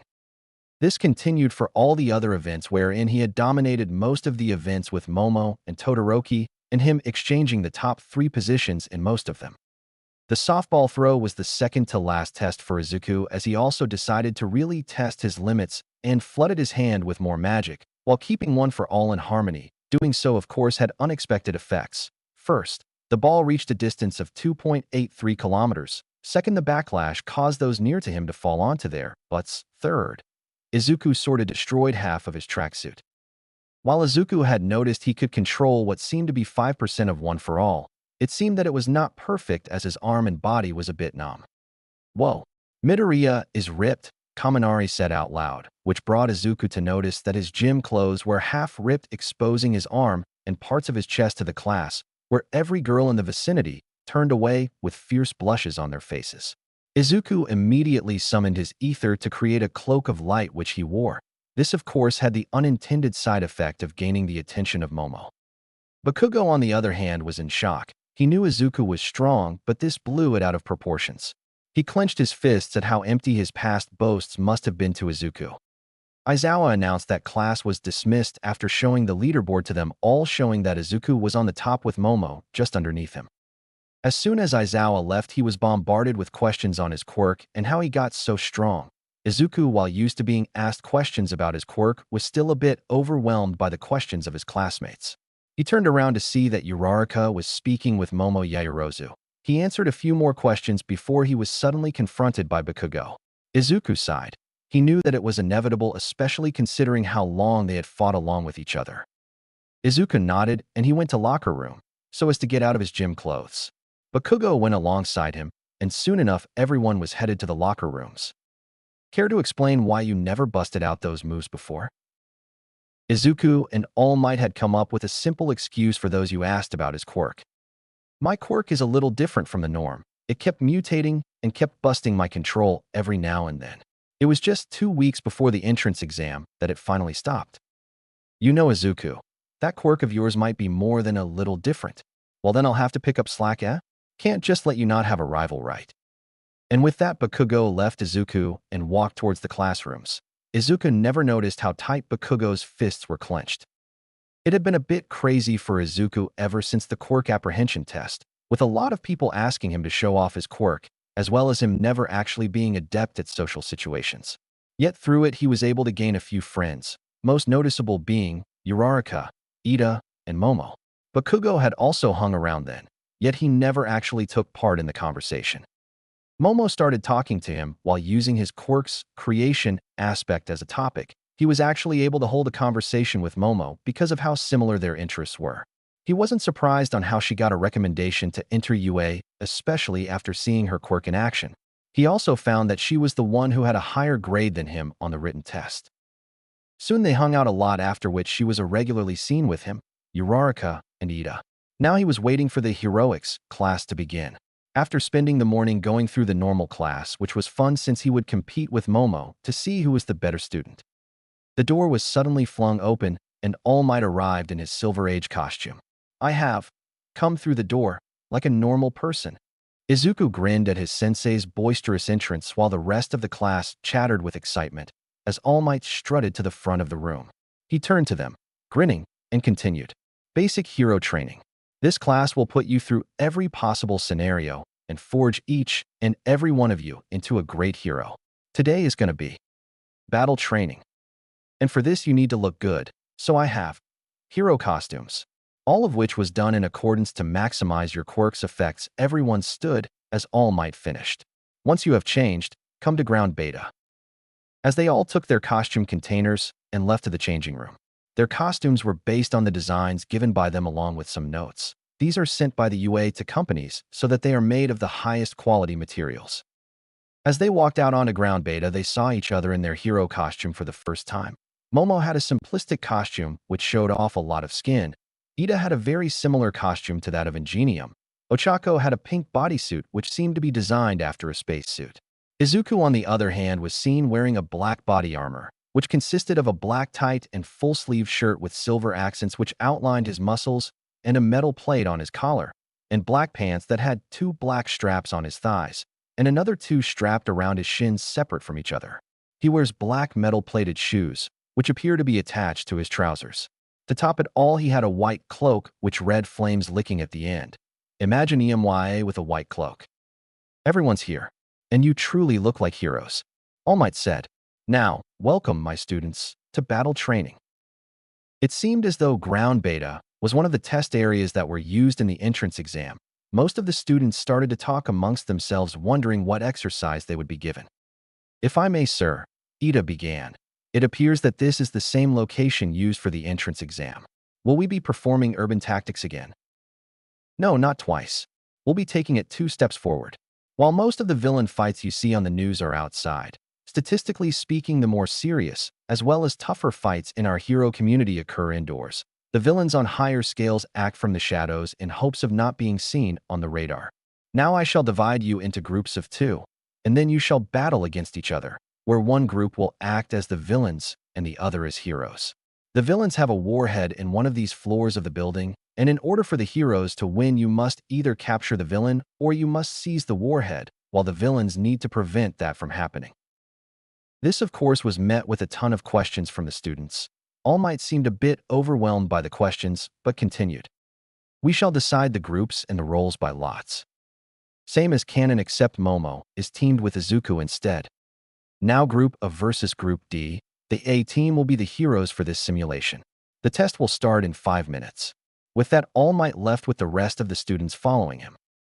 Izuku, we should make a plan, Momo said as she turned to Izuku, who looked to be in deep thought. Kaken is gonna gun for me the moment the simulation starts, so our best tactic is for me to distract him while you take Ida on. I'm sure that I'll be able to stall or even beat Kaken, but how do you think you'll fare against Ida? While I prefer we stick together, but from you have said about your school life, Bakugo would want to have a one-on-one with you. I'll take care of Ida, but make sure not to get hurt, okay? And begin. All Might's voice rang through the test area from the control room. With a nod, both Momo and Izuku entered the building, with Ida and Bakugo. For eyes, what do you think about Deku? Said Kaken with his back against Ida. You mean Midoriya-san? Well, he is very friendly. He seems to have extensive knowledge of heroes and their quirks. While at first he is a bit awkward, he'll ease into it after some time. And his quirk is very powerful and versatile. Is that enough? Replied Ida. Yeah, that sounds like Deku, all right. Stay here. I'm going after him, he stated while having a rather resigned expression on his face. Wait, Bakugo, we are supposed to work as a team, remember? If we don't, they will overpower us for sure. The pure destructive power of Midoriya's quirk is mind-boggling. Katsuki didn't bother replying. He simply walked out, determined to settle his mind on his thoughts on Izuku. With Izuku and Momo. As they both entered the building, Izuku placed his hands against the wall of the building. Momo was confused as to what he was planning as she reached out to shake him. His body suddenly released a wave of light that seemed to extend everywhere. After 10 seconds, Izuku clutched his head as if in pain. Momo was concerned about him and helped him up. After receiving a thanks from him, she asked, "What was that about?" Okay, not much time to explain. It was a bastardized version of a sonar. The feedback hurt. The weapon and Ida are on the 5th floor, and Bakugo is searching for us since I saw him on the 3rd floor stairs coming downwards.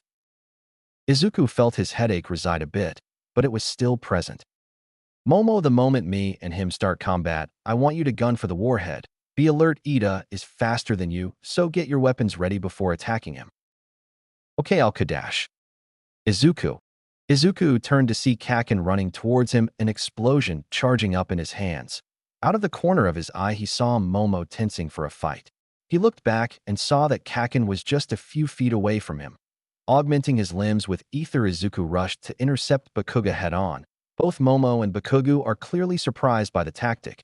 Bakugo thrust his arm, planning on nailing Izuku in the face as he released his explosion quirk again. Izuku, as if already knew his move, ducked and placed an open palm on his stomach before his energy thrust him away. Not giving him time to recover, Izuku blurred towards Bakugo and took them both to another hallway, leaving Momo a clear shot to the stairs. With Izuku and Bakugo. As both Izuku and Bakugu engaged each other in combat, with Izuku using his knowledge of close combat to keep Bakugu from using his quirk. Finally needing distance, Izuku cut Bakugu's right swing with a massive uppercut. Both of them didn't look too banged up, with Bakugu having just a few bruises, and with Izuku's clothes being a bit singed and his face having a nasty bruise when Bakugu switched moves, surprising him. Izuku had been trying to subdue Katsuki, but it seemed as though today he was a man on a mission. As they both stood up, with a couple of meters between them, Bakugu's gauntlets suddenly glowed red. Bakugu looked at Izuku, and rather than having a face of anger that Izuku anticipated, it was actually a visage of determination. You know, Izuku, back in school I always thought that the rest of them were extras, that I was undisputed. We used to hang out together, and after a while I started becoming a bit arrogant in my power. I thought everyone would just drag me down. So I challenged each and everyone there, and as I beat everyone with no sweat, you of all people gain a quirk and knock me out. You refused all my challenges after that, or someone always got in between. So let's end it here and now. Show me that you can actually give me a challenge. With that, Bakugu raised his right arm, and a pin much like that which you see on grenades became visible, as he explained that these gauntlets store up the nitroglycerin to let him create a big enough explosion. All Might tried to warn Bakugu from using it, but it was too late. A massive explosion came charging at Izuku from Bakugu's gauntlet. Those in the control room watched in horrid fascination as the explosion bathed Izuku in fire. All Might seemed to be unmoving, and before he could say a word, he saw a trace of gold coming from the smoke left behind by the attack. And soon as the smoke subsided, it gave way to see Izuku's hand outstretched with a massive shield of energy reminiscent to that of 5 petals. His arms seemed to buckle from the strain, and he was seen panting as the construct was dispersing. He looked a bit worse for the wear, but none too damaged. You know, Kakin, if you wanted me to prove that I wouldn't drag you down, you could have said so rather than trying to attack me all the time in school, but as much as I would love to patch up, I have a test to win. Heaven's Light, Swords Barrage. Multiple sword constructs flickered into creation and were all pointed towards Bakugu, who had a grin on his face. The swords came close to catching him before he revealed that he was charging another explosion in his left hand. Explosion met sword tip and knocked Izuku down from the resulting wall of air. As soon as he sat up, he found his sensory field urging him to duck, and not a moment later he found himself mere inches away from Katsuki's gauntlet. Ether shot forward from Izuku's frame and clashed with the arm, giving Izuku just a moment to stand. Both of them looked exhausted, but Bakugo more than Izuku. It was then Izuku decided to end it. He sent multiple chains of light and spread them through the enclosed space as soon as Bakugo tried to combat them. All the chains suddenly dispersed, and soon he turned to find Izuku had closed the gap with his fist reared back for a haymaker. And so with a resigned sigh he took the blow. Izuku made sure to not use more 4% of One for All to augment his body, as he had found out that instead of augmenting a single limb with OFA, letting it flow throughout his body gave a better output than his previous assumptions. Izuku let out a tired sigh as he spun the capture tape around Katsuki's. He was wondering what happened to Momo when suddenly the intercom burst to life. Hero Team A wins. His radio also beeped, signaling Momo wanted to communicate with him. Izuku, are you there? I heard a large explosion. Izuku gave a small smile before he placated her worries before asking her how she won against Ida. I captured Ida by luring him into trap by blinding him with smoke after his movements were sealed with a rope trap. He was in front of the mouth of a cannon. And then I just spun the capture tape around him. Izuku's sweat dropped. Wasn't that a bit overkill? Suddenly he thought of his fight with Bakugo and felt stupid for thinking that. Control room. The entire crowd was buzzing with the students chattering about what they witnessed. The girls were talking on how Momo and Izuku used tactics to defeat Group D, while the guys were going on about the fight between Izuku and Bakugu, and how Izuku was completely badass when he blocked that grenade attack. This was what Momo and Izuku saw when they entered. Of course, Uraraka ran to them and started fussing over them and their injuries, which weren't much thanks to Izuku's healing abilities. The rest of class also talked to them, and even Bakugu, who came after visiting Recovery Girl, although he was a bit moody. All Might got the attention of the class. Now, that was a very interesting match. The hero team showed excellent response to all the hurdles they faced, and even though the villain team was divided, they all performed admirably. Although young Bakugu I'd recommend that you don't use your gauntlet attacks in training exercises without prior permission, as it could have caused injuries to both the students. It may also harm those near as collateral damage. Bakugo, who seemed much more reserved than normal, simply nodded. Now, since that is out of the way, let's continue with the simulation. The teams went on one by one. Izuku was talking to everyone about what they saw. He also received compliments about his costume and his moves. The class ended on a high note as they all left with a smile on their face, as All Might said that he was proud of each of them. As school ended, Bakugo came up to Izuku, who was with Momo, Uraraka, and Ida. Hey Izuku. Kaken. What is it? Izuku was a bit on guard, as he wasn't sure how Kaken was going to react. Look, you proved that you were strong, so I wanted to let you know that the next time I'll win, I'll be even stronger than last time, and that we'll face each other straight on. No tricks. Got it. Izuku was stunned. He knew Bakugo long enough to understand that this was his version of friendship. With a smile, Izuku raised his arm out for a fist bump. Sure, Kaken. Let's give it our best. Bakugo seemed surprised before he returned the fist bump, smirking as he did so. Unknown to them, they were watched by All Might and Nizu. He's a natural, isn't he, Principal? Yes, to connect with Bakugo through fists. I truly believe he will be in the epicenter of everything. The next day, the entire walls around the campus was crowded with reporters trying to get into the campus. News of All Might teaching the new batch of UA had been a major scoop. Currently guarding the entrance was Aizawa and Present Mike. You think they'd give up after some time? Like sheesh, I'd rather fight a horde of villains than this. This, of course, was from Present Mike. The reporters had been hounding students and teachers alike for the better part of an hour. Until now, when one of the more gutsy reporters tried to enter the UA by force, which in turn activated the defense mechanism of the school. Class 1A. Izuku and the gang were together talking about how they had been spending the day. Uraraka was by Izuku and was recalling how she had once used her quirk to make her bag lighter so she could carry it easier, blah blah.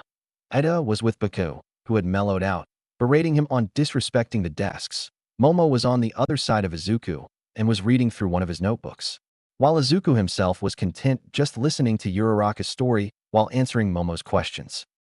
The door opened to reveal their homeroom teacher Aizawa-sensei, who had a rather bored expression on his face. Now then, I'm here to inform you of something very important. I recommend you listen well. The entire class was motionless, knowing the last time Aizawa-sensei threatened them with expulsion. You have to choose a class rep. Do it however you want. I need the name after I finish my nap. The classroom sighed in relief. Before, of course, everyone decided that they were the best to class rep, which before it could escalate, both Izuku and Ida calmed the class down. After which Ida recommended a vote, which the class agreed to. Fast forward. The vote drawn led to the result of Izuku with 4 votes and Momo with 2 votes. And thus Izuku was lead to be the class rep and Momo the vice. Izuku was a bit overwhelmed, but calmed himself and promised the class that he would do his best. During lunch, they all sat together where they found that Ida was the younger brother of the pro-hero Ingenium. Before anyone could comment, the UA security system ordered an evacuation due to a security breach. The response was immediate, but pandemonium began to wreck across the cafeteria. Izuku knew that he needed to do something. Calling his aura, he heightened his abilities to the max, causing his body to leak energy to the surroundings. This caused most of the students to calm down due to the passive effect of his energy on allies. Momo created a loudspeaker to catch everyone's attention and spoke. Please remain calm. We must first assess the threat before we do anything. Please maintain an orderly fashion. Izuku, still keeping his quirk active, created a platform for him and Momo to rise above the crowd. Where they saw the supposed threat was nothing more than some rogue reporters who got in. This, of course, got everyone to settle down and return to the cafeteria, a bit on guard, but overall calm. Izuku, seeing everyone going back, deactivated his quirk and sighed. He then got compliments from his fellow students. Good thinking, Midoriya. It's a good thing we chose you and Momo as our reps, otherwise we would have looked like headless chickens on TV. Day of USJ class. They assembled in class where Aizawa had told them. For today's basic hero training, All Might, myself, and another hero will supervise. We will be preparing you for disaster relief, from fires to floods. Aizawa displayed a long card, printed with the training topic. It's rescue training. The class was excited at the change of pace. I'm not finished yet, Izawa said. He pressed a button and the wall opened, revealing their packaged costumes. You all have the option to wear your uniform or your workout clothes. Some of you have uniforms not suitable for today's training, but it's not my decision. The facility will be at his off-campus, so we'll take a bus there. I'll take questions when we arrive. Class 1A strolled out to the bus bay, all dressed in their costumes. Izuku was with Momo trying to get everyone's attention so that they could board the bus. Line up, guys. After a few attempts, the class was soon in an orderly line and boarded the bus. He followed, near the back, and sat on the sideways seats near the front, with Momo and Ida on each side and Uraraka, Hu, and Bakugu on the other. The bus turned on and departed UA for the off-campus complex for rescue training. Midoriya, why is it that when you say the names of your moves they get stronger than normal, and you seem to have get drained too? So you said after a few minutes. Oh, that a pretty good question, Ajui-san. Call me Tsuyu, she responded. Yeah, come to think about it, when we saw the tapes from battle training, where your sword things, well, they seemed faster and more solid-like. Kirishima grinned and continued. And your quirk is awesome. You can do a lot with that, unlike my hardening quirk. His arms stretched out and soft skin turned into a hard, crystalline material. It's great for fighting, but it doesn't look terribly cool. Izuku, though, thought he should say something. Your hardening quirk is pretty cool, Kirishima. It's definitely a good quirk for going pro. You really think so, Midoriya? Kirishima asked. Having a strong quirk isn't all it takes to be a pro. Don't forget that you need to be popular too. Yeah, I mean your hardening quirk makes better than a lot of people close combat-wise, and you're pretty sturdy for damage too. Mine is a bit different. The words I say sorta unlock something in my quirk. It's like I'm shaping my quirk to a concept. I can do a lot more, but my quirk usually cause a lot of AoE damage, and I haven't fully mastered them. Although it's pretty strong and cool, you, Todoroki, and Bakugu are pretty much levels above us. Izuku blushed at the praise. Yeah, but Bakugu is unhinged. He'll never be popular, Tsuyu said, leaping right off of Kirishima's statement. Katsuki leapt to his feet, shouting, What did you say, frog girl? Tsuyu pointed at his reaction as if it proved her point. You know, Bakugu, Denki began. It's pretty sad that barely 2 weeks in, and we all know that your personality is worse than a backed-up sewer. LOL, I love this sentence from the anime. Stop it. All of you. We're here. Izawa called back as the bus stopped. They followed him out of the bus and into the massive complex they were parked in front of. Inside were 6 zones, each with their own hazards. The class looked around the building in awe. Looks like there are zones for floods, landslides, conflagrations, earthquakes, and more. Exactly, their mystery teacher said, joining Class 1A. I've been waiting for you guys. This facility is home to nearly every disaster and accident you can imagine. I built it myself, and I call it the Unforeseen Simulation Joint. Or for short USJ, their mystery teacher was stocky, wearing a white space suit with a black dome and yellow boots. Or Universal Studios Japan, everyone thought. You're the space hero, 13, Izuku said as he recognized the pro hero from TV. Onto his side, Uraraka did a dance at meeting her, one of her favorite heroes. Hey 13, Izawa said. Where's All Might? I thought he was meeting us here. About that, Eraserhead. It seems he overworked himself today during his morning commute. 13 held up 3 fingers and Izuku understood what she meant. Izuku felt guilty that he hadn't been of any use to All Might since he inherited One for All. It was illogical, but he couldn't help it. That man is the height of irresponsibility, Izawa complained.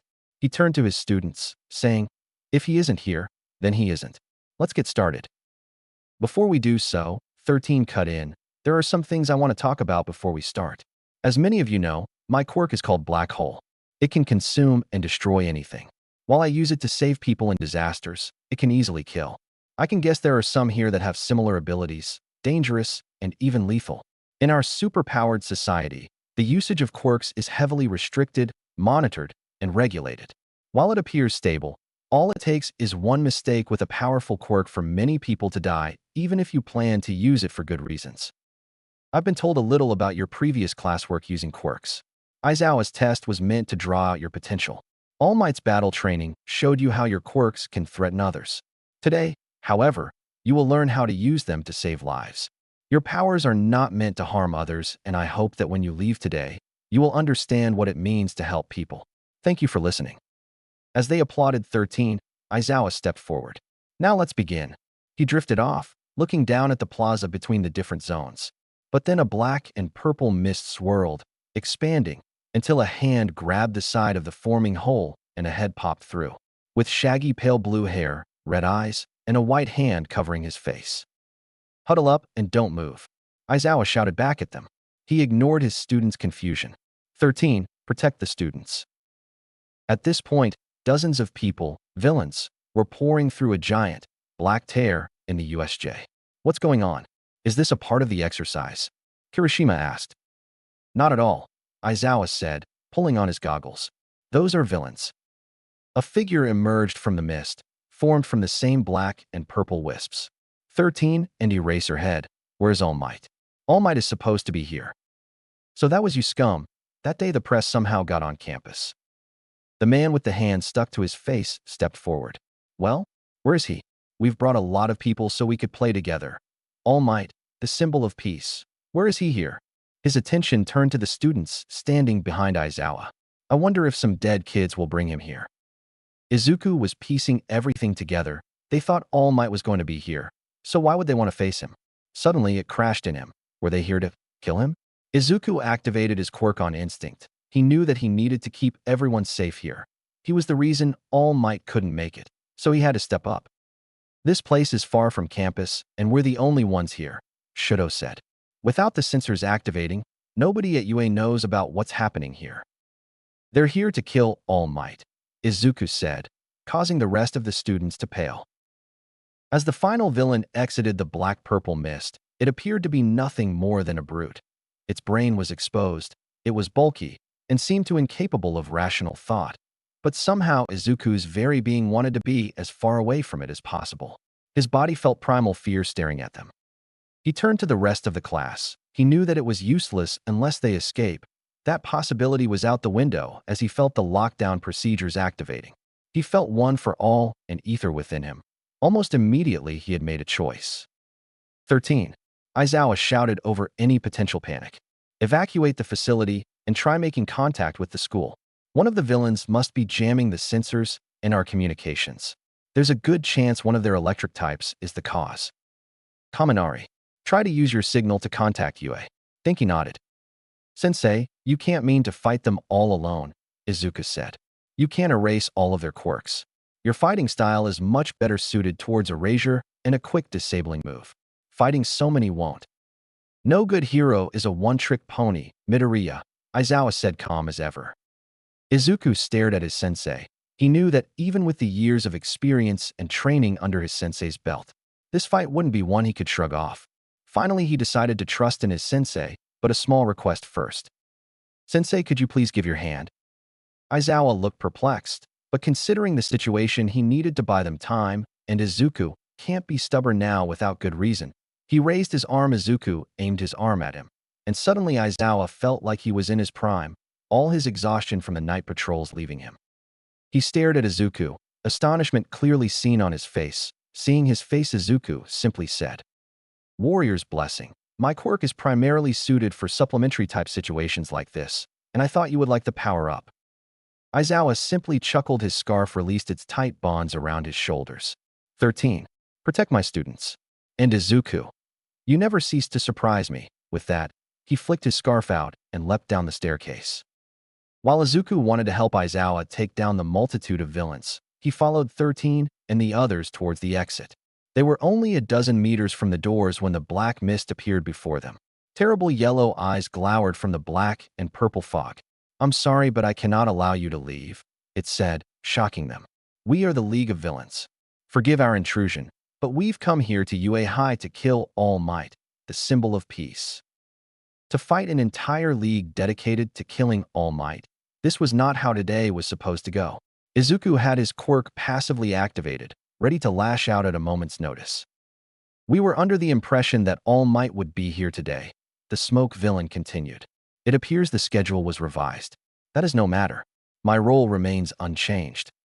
While 13 prepared his quirk, Katsuki and Kirishima took the initiative and jumped past the pro hero to engage the villain. They both threw a devastating punch, hitting the villain simultaneously. You seriously thought we'd stay still until you finished your monologue? Kirishima grinned as he brandished his arm.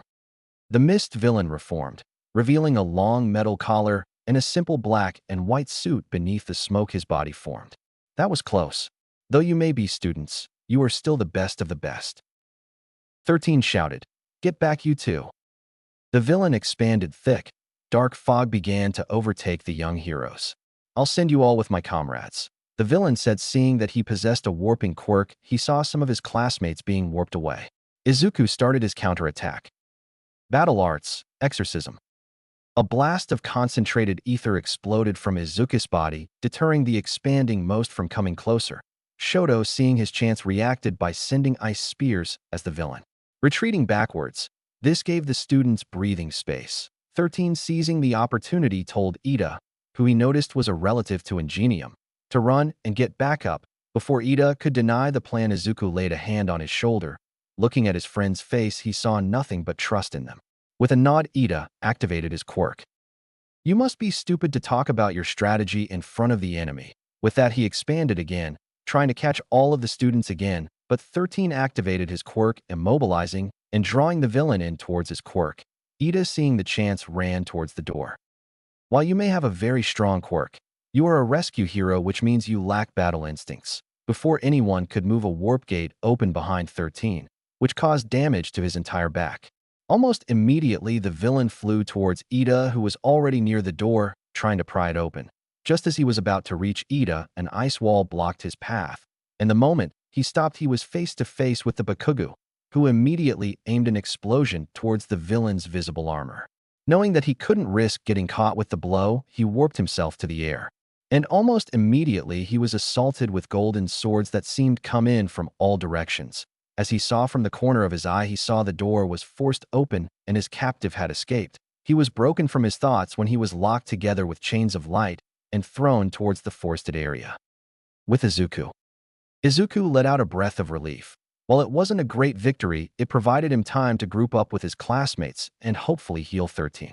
Izuku looked around and saw that he had been able to save Uraraka, Shoto, Momo, Bakugo, Mineta, Mina, and Tsu. His mind quickly flew through all the different combat possibilities, with each having a rather low success rate. He cursed himself for being a reason as to why Toshinori-sensei was incapacitated. He quickly broke his train of thought and focused on healing 13 as much as he could. Prayer of healing. Which admittedly wasn't a lot. He saw everyone group besides him. It was Momo who broke the silence. "How is he, Izuku? Can you heal him?" "Unfortunately, this is beyond what I can do. He is out of the woods, but he'll be unconscious until he can get proper treatment." Izuku went to his knees at how much energy he had used. This caused his friends to worry. It was Momo who helped him up. Shoto was the next to speak. "What's our plan now? We will have to step up to tackle the villains before they get the best of us. I believe that you should make a plan, seeing as among all of us here, you seem to have a better tactical knowledge with a better implementation than us." If this was another time, he would have stuttered and become a nervous wreck at the praise from anyone. Now, though, he only nodded before he laid down the best idea he had. "Among all of here, I believe we should go for a split, where one of us guards 13, while 3 of us rescue or group up with the others. And the rest of us can be of use and help lighten the workload of Aizawa-sensei and incapacitate the villains until Ida is back." Mineta, who had been on the edge, suddenly broke down. "How can we possibly survive? You said that they might be able to kill All Might. We have to run Midoriya." Bakugo, of course, didn't like that and was about to roughen Mineta before Izuku's passive ability reached him, and Izuku spoke. "If there's a chance that they can beat All Might, then we have to our jobs. We have to fight, and we will win. If we don't, how can we call ourselves heroes in training?" His thoughts drifted back to memories, primarily his childhood watching All Might and their first training together. "You can be a hero." Izuku clenched his fists and turned to everyone who had determination etched onto their faces. "Momo, you'll have to guard 13. With your quirk, it should be easy. Mineta, Hu, Uraraka, gather everyone and get them to a safe place. Anywhere that's not compromised. Bakugo, Shoto will have to be the ones mowing down the villain hordes, seeing as our quirks make us most battle-oriented. I'll play as support for first contact. Bakugo, you'll be the tip of the spear. Shoto, I'm assuming that you're more proficient in your ice quirk than you fireside?"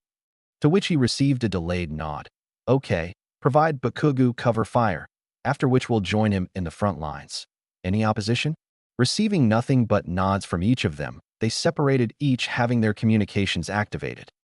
The assault team started decimating the horde of villains close to their sensei, with light spears and swords, icicle spears, and explosions. With Aizawa a few minutes earlier. As soon as he had made contact with the villain wave, he knew that this wasn't going to end well. Even if he somehow defeated the entire horde of villains, the main head was the one with hands attached to all parts of his body, who was flanked by a giant with his brains exposed.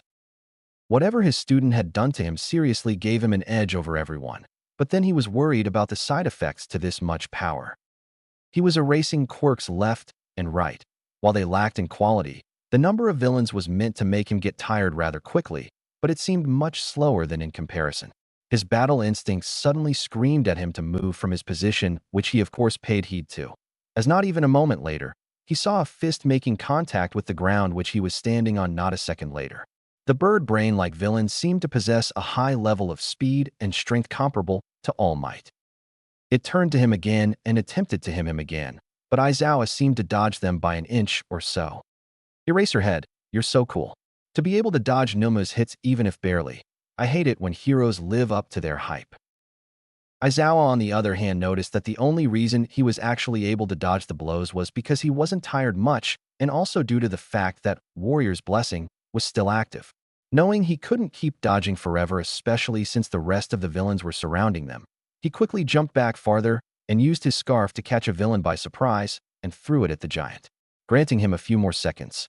He saw from the corner of his eye that the mist villain had returned and seemed to be in a bit of pain as he saw numerous scratches on his armor. The Numu seemed to stop movement as well, suddenly returning to their side. Seeing his chance, he attempted to attack the villain, but was thwarted by the rest of the goons. Hirojiri, let's leave behind some dead kids to tarnish the symbol of peace's pride. And just when he was about to activate his quirk, Eraserhead erased it, while simultaneously using his capture tape on one of the goons. Leave the children out of this, Eraserhead bellowed. Also, the famed hero complex makes an appearance. Tell you what, I'll let you in on a secret. Meet the anti-symbol of peace, the bioengineered Numu, made to annihilate All Might. If you can fight through all these ways, you'll fight the boss, get it? The moment he said those words, all the villains on the front ran towards Aizawa, who, while not exhausted, wasn't at the top of his game. He ran straight towards a villain who seemed to have a quirk that made him look like a gecko, while he erased the quirk of a villain who was trying to get a pot shot at him. He spun around and kicked the gecko in the face and went into the air and used his scarf to bind another villain and threw him towards a group of shooters.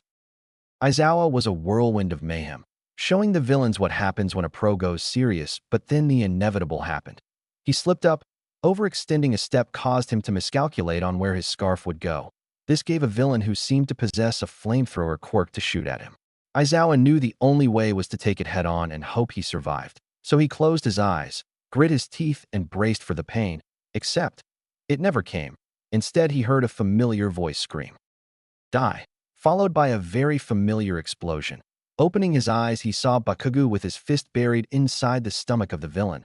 Then he saw that the entire wave was being frozen while a dozen or so energy blasts hit the remaining stragglers. "Hey sensei, nap time is over. We got to smash some faces in."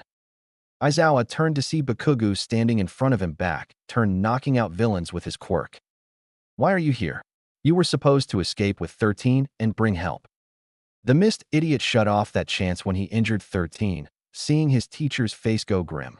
13 is out of the woods thanks to Izuku, but we were only able to get 4 eyes out, and he's using his quirk to get to UA. Wait, where's Midoriya then? He's playing support and picking off stragglers. Todoroki was providing cover fire. It's been 5 minutes, so they'll be coming down for close combat right about. Just then a villain flew above their heads, and the entire left squadron was encased in ice. Now, Izuku landed in front of Bakugu, his white cloak fluttering behind him, and then Todoroki walked up towards them, creating an ice wall which separated them from the villains. Izuku further strengthened it by creating a wall of light inside. "Sensei, are you alright? Can you fight?" "Don't worry about me. I'm not a pro for nothing. What happened to the rest of the class?" "We've been separated by the villain with the warping quirk. We've sent help. They'll regroup to a safe location. And what about you three? I honestly expected better from you, Midoriya. To be prepared to throw away your life along with theirs so easily, and that too for no reason. The three of them have Aizawa a hard stare which was returned with an even more vicious one. Todoroki sighed and said, "We came of our own free will, sensei. Midoriya is the one who made the plan, that is all." He turned to Izuku, who looked to the ground before he spoke. "We are heroes before we are students, sensei, and we can't just let you risk your life, huh?" Aizawa stared at the three of them before sighing. "We're gonna have a talk once this is over. Now let's dash." The sudden crash at the ice wall which caused the entire structure to collapse revealed the Numu with a fist outstretched. Todoroki's eyes widened. The wall was meant to give them more time than that. Numu raised his arm to destroy their last line of defense, which was the shield. Aizawa's eyes glowed as he erased the villain's quirk, but was met with surprise when the villain cracked the shield without even slowing down. The force threw all of them a few yards back, and they crashed into the trees. The moment they regained their senses, they saw the fronts converging on their location. Todoroki and Izuku raised their arms and fired blasts of ice and energy, respectively, incapacitating the villains. "Sensei, why couldn't you erase that villain's quirk? My shield wouldn't break even to one of Bakuga's explosion. Yet that thing was able to shatter it like it was made of paper." Aizawa shot his scarf to one of the grunts who tried circling around them. "No, I'm sure I erased a quirk. Either he is physically as strong as All Might or he has multiple quirks. These guys keep on coming. Todoroki, Izuku, blow him away. Bakugu, is your grenade shot ready yet? If it is, shoot it at the Numu on my mark." Todoroki slammed his foot on the ground, causing ice to form all the way to the back. Izuku raised both his hands and shouted out, "Battle Arts, Holy Light." A ball of energy shot from his hands towards the villains and exploded at the center of their formation, which caused all of them to drop unconscious. Aizawa, seeing a chance, ran towards the supposed ringleader, and while erasing the Black Mist's quirk. The moment he did so, he was intercepted by Numu. A fist smashed to his right side, blowing him towards the left side of the ringleader. "Huh, you really thought that you could outrun Numu? He is faster, stronger, and better than All Might." Aizawa smiled through the pain.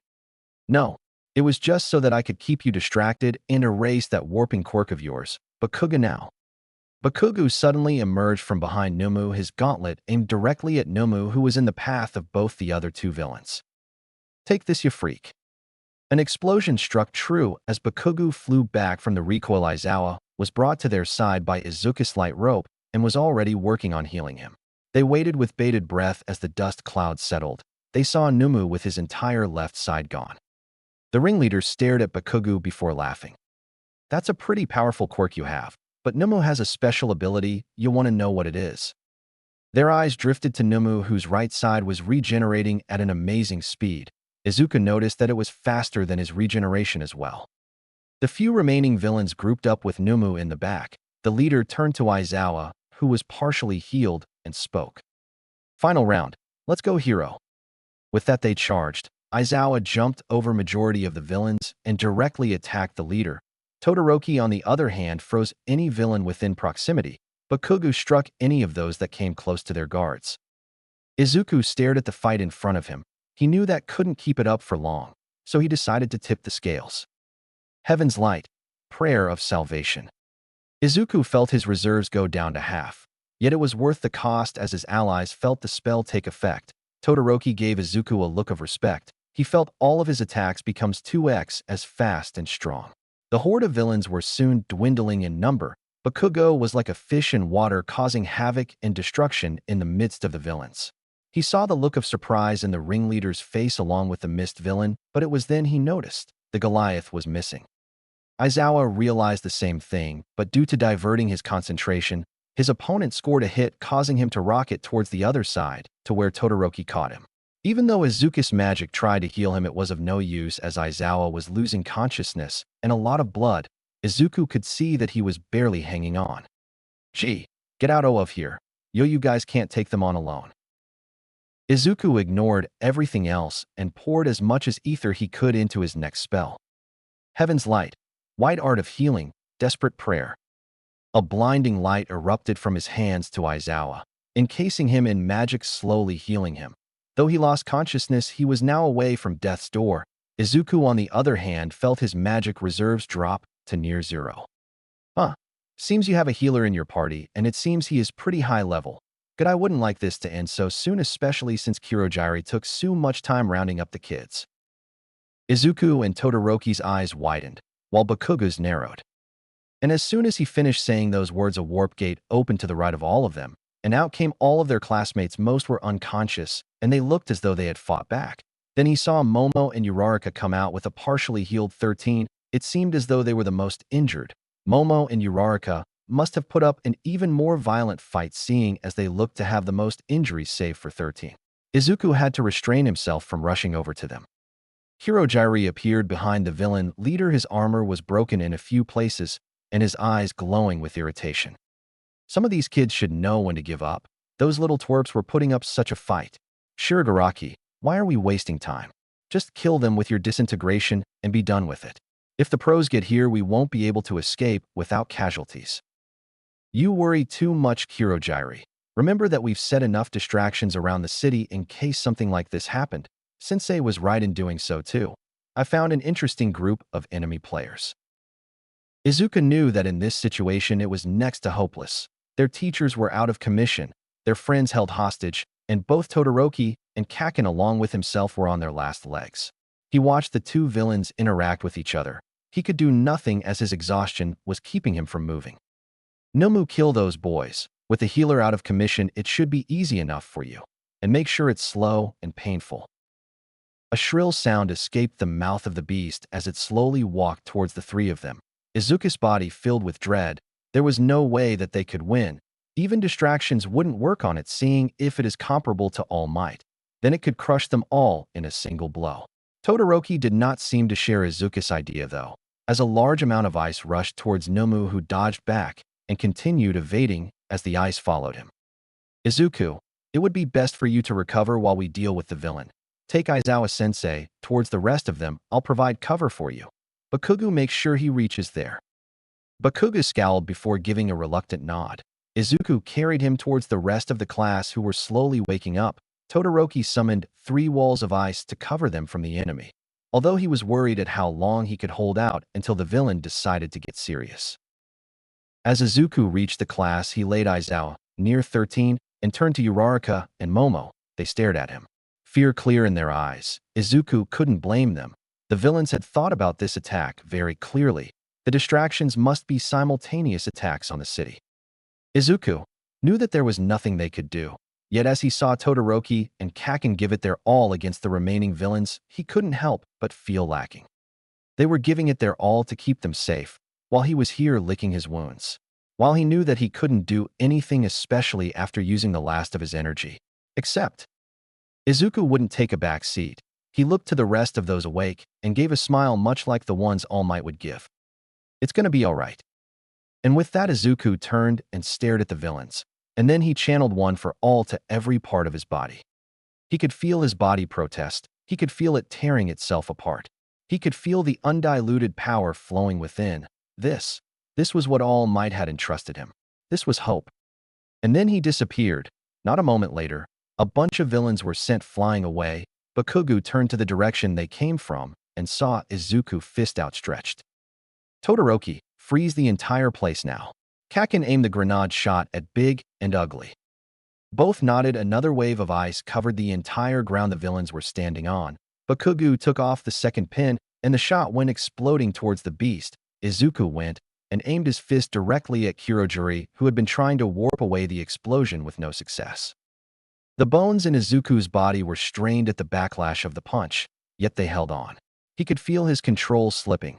After each movement, he could feel more of OFA leaking into his body. But before the dust settled down, he heard a scream. A very familiar voice screamed out in pain. Izuku snapped his head, saw Bakuga on the floor unconscious, and Todoroki trying to fend off the beast from finishing off the job. Izuku rushed towards them and channeled one for all to his fist and threw his entire weight onto the punch. Meteor smash. The punch struck true, but the beast didn't fly away, nor did it even flinch. Izuku stared at the monster in front of him. The beast raised his arm, and before he knew it, Izuku's body had already moved to try and protect Todoroki. The force behind the hit had sent them flying away, and they crashed into the fountain. Todoroki forced his body to move, and he could feel the anger bubbling within him. He had seen that in the last moment that Izuku had protected him. He saw that even in Izuku's condition, he was still conscious. That was forcing his body. Todoroki laid Izuku down and said, "Don't worry, Midoriya. I'll protect them as you did for me, even if it costs me everything." Izuku's eyes followed Todoroki, his mouth trying to choke out words, almost as to stop him. It was futile before he saw Todoroki walking towards his classmates, the ice on his body slowly evaporating before a small flame lighted on his left. "That was very impressive, hitting Numu the way you did, and with his smash too. You must be a fan of All Might. Well then, playtime is over. Numu, kill the pros." Shiragaraki shouted out. The beast said nothing and simply started walking towards Aizawa and 13. Izuku's classmates stared in fear, but then Todoroki stood in his path, after which Momo ran in front of everyone and stood their hands outstretched as if to shield the teachers. Uraraka did the same, and slowly everyone did the was halfway through the distance between them before Shiragaraki halted him. Don't you know you'll be killed trying to stop Numu? Do you want to die that eagerly? Fine then, Numu. Destroy them." The beast let out a roar and charged. Izuku stared in despair, forcing himself to move. "SSD-, he whispered, forcing his mangled body to work. "STO, stop," he croaked out, yet it fell on deaf ears. He had to fight. A twitch of his arm. "For my sensei." Ether flowed out from his being, its color darkening. "For my friends." He then turned to his classmates. Then his eyes focused on the tears both Momo and Uraraka were shedding. Then something broke inside of him. And then, the mental locks on his power broke. The entire building was flooded with a golden light. Everyone turned to where the light was originating. There they saw Izuku, his body standing completely enveloped in gold with red lightning like accents throughout his body. His eyes shifted from their normal green to an otherworldly gold. And Kindu, spiked chains of light coming from all directions, caught the running beast and bound him to the ground a few feet away from the students. Power was oozing from his being. Shiragaraki looked in fear and started scratching his neck in a panicked manner. "What is that? Why, you cheater?" Izuku ignored the villain screeching. Instead, he walked towards his classmate's palm outstretched, while some of the students tensed. Momo and Uraraka stood in awe and complete trust. Heaven's blessing, divine barrier of gods. They were encased in a massive barrier about as thick as Yue's walls. Izuku stared at the bound villain who had broken out of some chains, quickly summoning 2 ropes of light. He brought Todoroki and Bakugo inside the barrier. Before raising his arm at the villain. Battle arts, downpour of heavenly swords. They outshone the light of the long, distant suns. They gleamed in its darkness. Swords floated in the sky above them, held up by invisible hands. And then he let his arm descend, and coming down with it, the swords, all onto one target. A scream tore from the beast as it was assaulted without restraint. The rest of the swords struck the villains in the legs, whereas Shiragaraki and Kurogiri continued dodging the numerous blades. Izuku channeled energy into the palm of his hand. Battle arts, holy wrath. In the palm of his hands, shining like a second sun, shot towards the villain, engulfing it completely in a holy aura. And once it died down, they saw the villain, its healing almost completely stopped. It lost half of his left arm and all of its right arm. Izuku stared at the villain. Then he clenched his hand. "I shall become the embodiment of all that is good in the eternal world. I shall become the sword and shield of humanity." The students felt the words reverberate through them like the ringing of a bell. Those words, they felt heavy, magical. So much so that everyone awoke to the scene of Izuku, channeling all of his power into his fist, which shone with the intensity of 1,000 suns. And then he flickered to the beast and finished. War God strike. There was a violent implosion. The light shone brighter than ever before. With the entirety of his power forged into a single punch, he tore Numu right in the chest with a devastating uppercut, which sent the black monstrosity flying, hitting the ceiling, which it tore through like paper and beyond the USJ. Shiragaraki stared at the figure of Izuku, who simply stood there, his body no longer glowing. It was clear that he was unconscious, yet he refused to fall down. This monster had beaten Numu. Without any rational thought, he ran towards him. He was intercepted by a spear of ice, followed by even more ice constructs. He saw that the son of Endeavor stood in front of Izuku while the rest followed suit. He growled at them before he heard the main doors smashed apart. A tall figure, muscular and blonde, emerged from the ensuing cloud of dust, and then a gunshot tore through the USJ. The bullet hit Shigaraki's hand. The pro-heroes stood, a bit roughed up, and all of them had rage in their visages. The most fear-inducing was All Might, staring at the form of Izuku in his classmates' arms unmoving. Then he stared at the villains, but before he could even move, Hirojiri warped himself in front of the injured Shigaraki and warped away. Their plan a failure, and their weapon lost. As the pros watched the leaders of the invasion warped away, they grit their teeth in frustration. They looked around the USJ and found it to be much like a battlefield. Villains decorated the floor, deep trenches left behind by blasts. Ice structures were spotted in different places. But what caught their eyes was the hole on the roof, which meant that the thing hurtling away when they came here broke through the roof of the USJ, which was thick enough to withstand a small bomb dropping on it.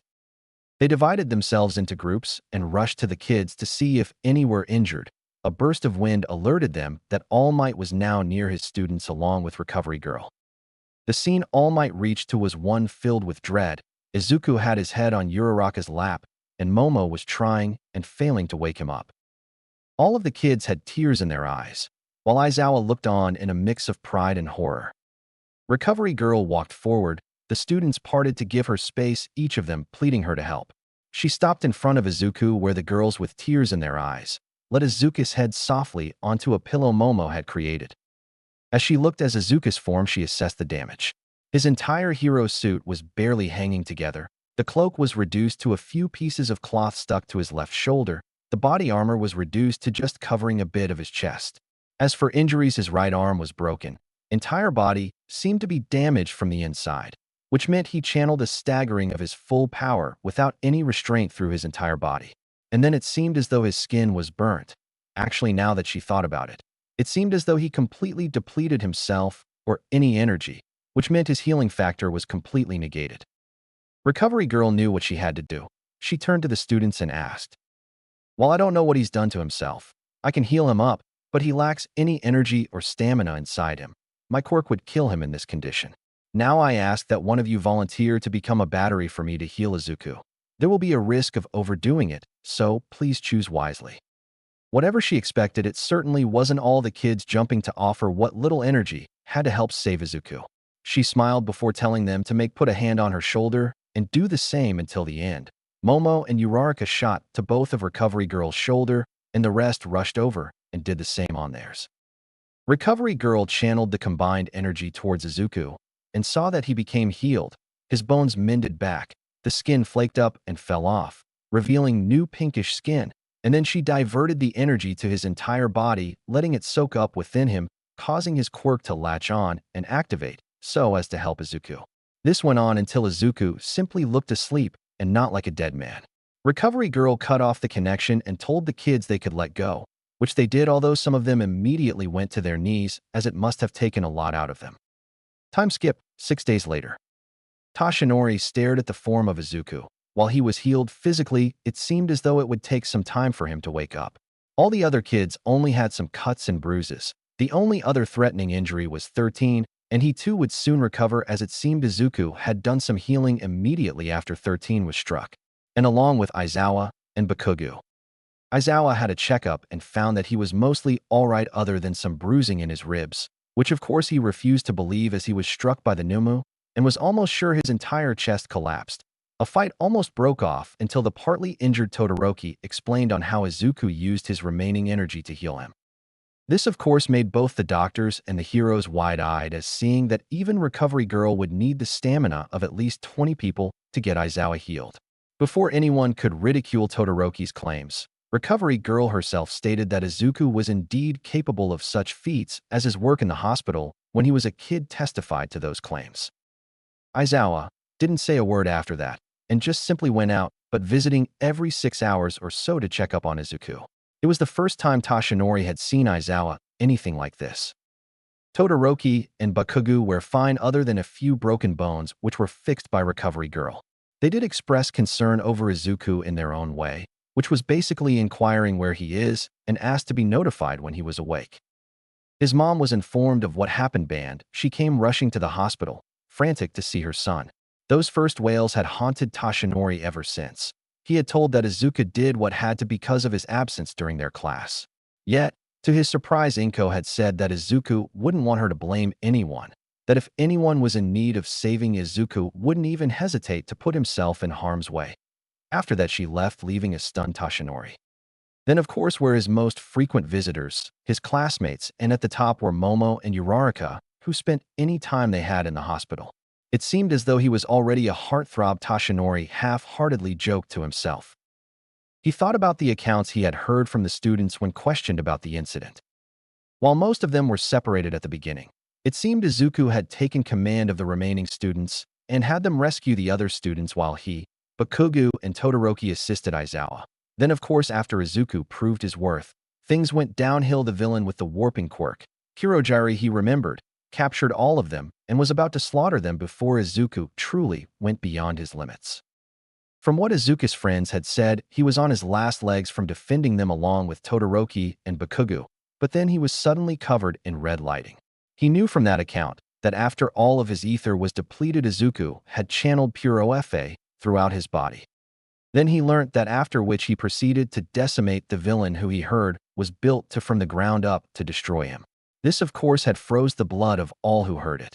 It also served to increase the respect towards Izuku, with most of the pros leaving get well cards, as well as keep an eye out for him. Tashinori had never been more proud at Izuku than he had right now, but truthfully, he wished none of this ever happened. He wished that the villains never attacked. He wished they didn't have decoy attacks on the city, so that their path to UA would be more time-consuming. Most of all, he wished that Izuku was awake. He had never felt so much fear as to what he felt when he saw Izuku in such a state as he was in when they reached the USJ.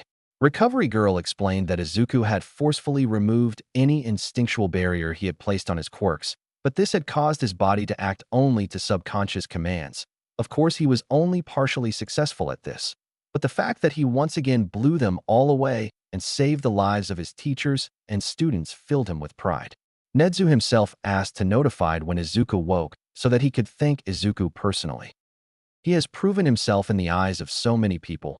The academy had given a few days off after the incident, but told the students to keep it under wraps so as to not incite panic to the public. But even after this, they had asked about Izuku's condition. Tashinori should not have been surprised. They said that even though Izuku was in his berserker state, the first thing he did was keep them safe with a barrier. He had truly surpassed anything Tashinori had hoped he would be. He was cut off from his thoughts when he saw movement at Izuku's bed. Izuku woke up to a white-tiled roof, the smell of disinfectant, and also the sight of his sensei looking at him through tears and shock and pride. He to speak only to find that his throat was parched beyond measure. Tashinori, sensing his discomfort, handed the boy some water, which Izuku drank in large gulps. "Sensei, why are you here? And where are we?" Tashinori stared at Izuku, noticing that his eyes seemed to have a change in color, as his eyes were now a molten gold instead of the normal green. He shook himself and asked in a rather fatherly tone, which he will refuse to admit, "FYI. Izuku, what's the last thing you can remember?" Izuku blinked at the question and turned his head to the side before actually thinking about it. "Well, we were going to the USJ and met the villains. Sensei, is everyone all right? The villain Nomu?" Before Izuku could short-circuit, Tashinori calmed him down and explained the situation as delicately as he could. After half an hour of explaining the story, as well as convincing him that everyone was all right, Izuku rested his head on his hands and let out a sigh. "Thank God that everyone is safe. Izuku, it was you who did that. You kept all the students safe. You were able to do a hero's work. You were able to reach out to everyone. Your classmates looked to you as a hero. You even have the respect of many pro-heroes. You have truly surpassed all my expectations. You've made me proud." Izuku's eyes shone with tears to think that he was able to do all that. He was so happy. The door opened and came in Recovery Girl, who as soon as saw Izuku awake, sighed a breath of relief before walking up to him with a grandmotherly smile before speaking. "Izuku-chan, are you all right?" Receiving a nod, she continued asking questions on how she felt before. "Now, Would you mind telling me what you were thinking when you put your body beyond safe limits? Izuku was suddenly aware of how menacing Recovery Girl could look when she wanted to. Well. It's just that they looked scared and that they needed some help, you know?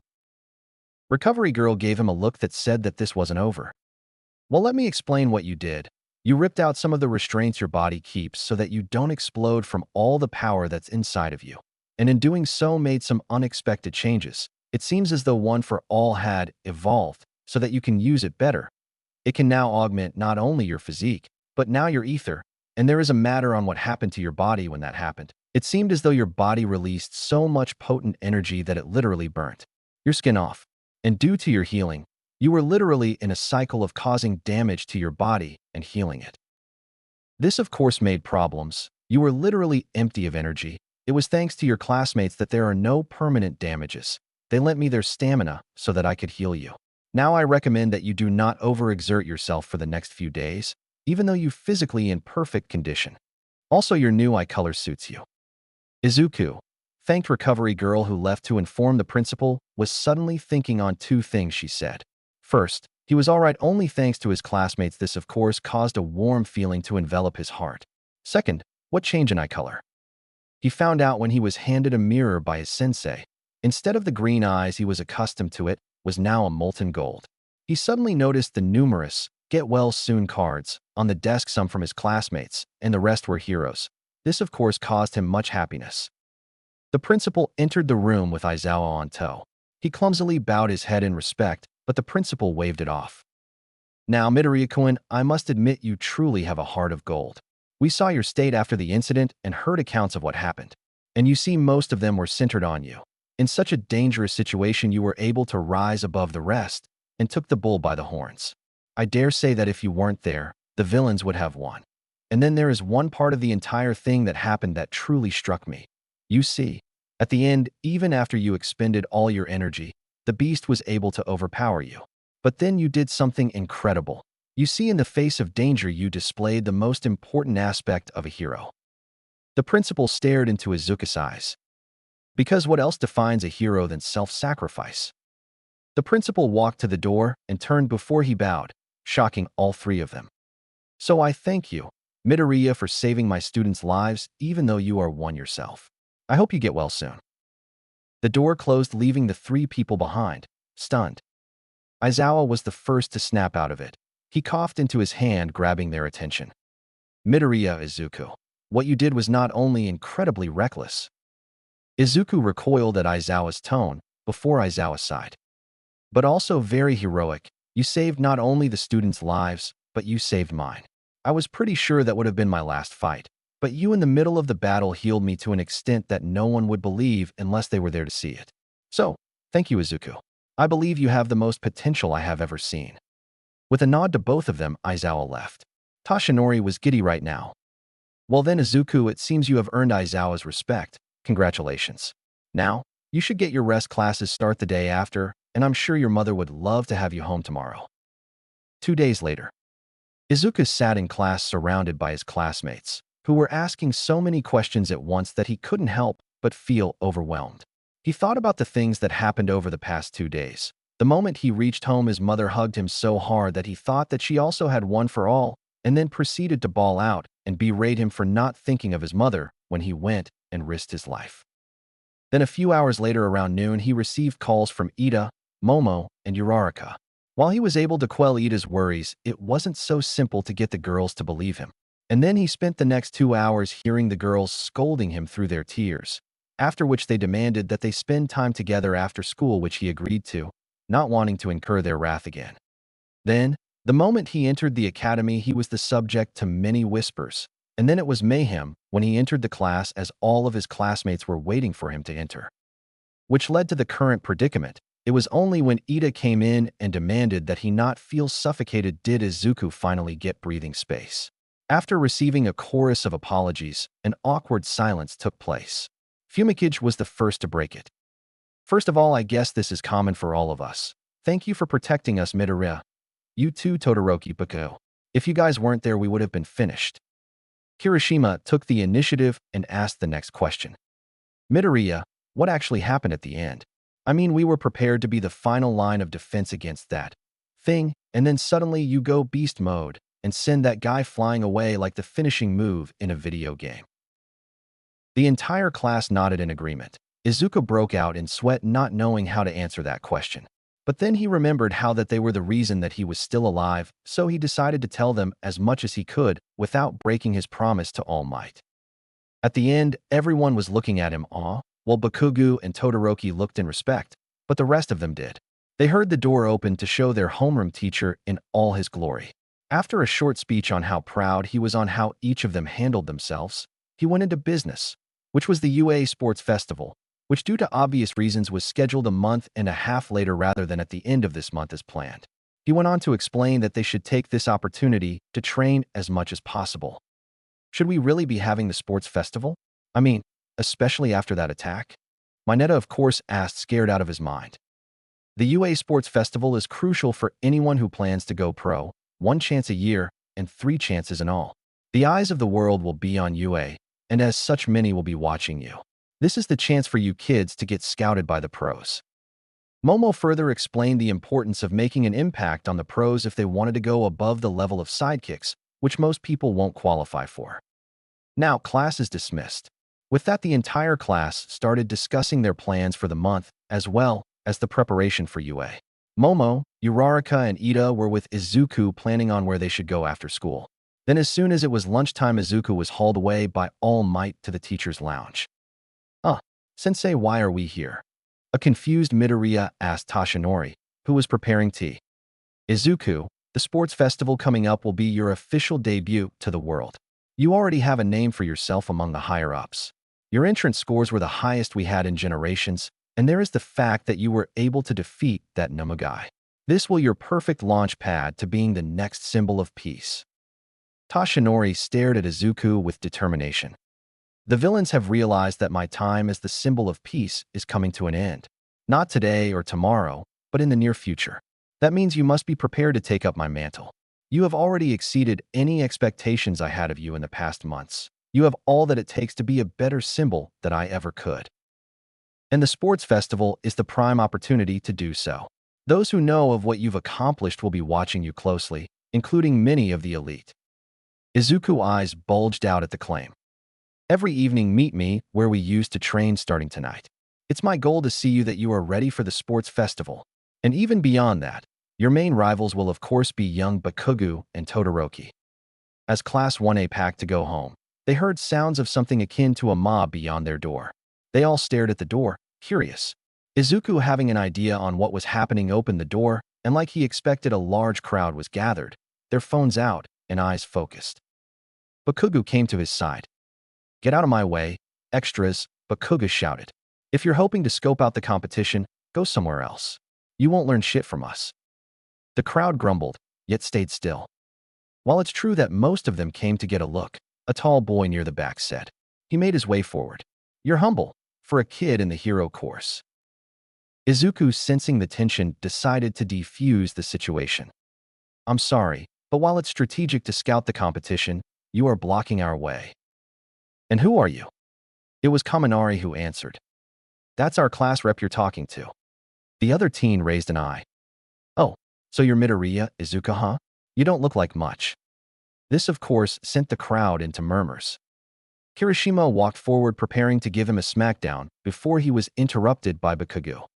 "You should put your money where your mouth is." The teen scoffed before turning his back to them. "Well, I should say this. While they were merely scouting the competition, I'm here to give you a declaration of war. So you better bring your A game to the festival." "Looks like the sports festival is going to be fun," Bakugo said. "If everyone's aiming for the top, then I'll just have to prove that I'm better than all of you." It had been a week since Izuku's training had begun for the UA Sports Festival. All Might had taken it upon himself to make sure he would be prepared for anything that he would face. He had also tested how much Izuku could do when pushed to the limits. The spar between them was one to see. Izuku, while losing, had made All Might work up a sweat until he decided to get serious, and then proceeded to beat Izuku to the ground. While they were able to find out Izuku could control about 15% of One for All, which is a staggering increase from the 5% he could a month back. They also found that his ether had upped his body to handle the damage he endured almost regularly. He also began to work one for all into this magic, which seemed to act like an amplifier to what he could do. All Might had given him a day off since he said he had to meet up with someone who could teach Izuku better than he ever could. Of course, Izuku had argued saying that he was at the level he was only because of Tashinori, which of course had made Tashinori proud that his student thought so much of him. And so we find Izuku, Momo, Uraraka, and Ida at the local burger place. You know, Izuku, I'm pretty sure you don't even have to train.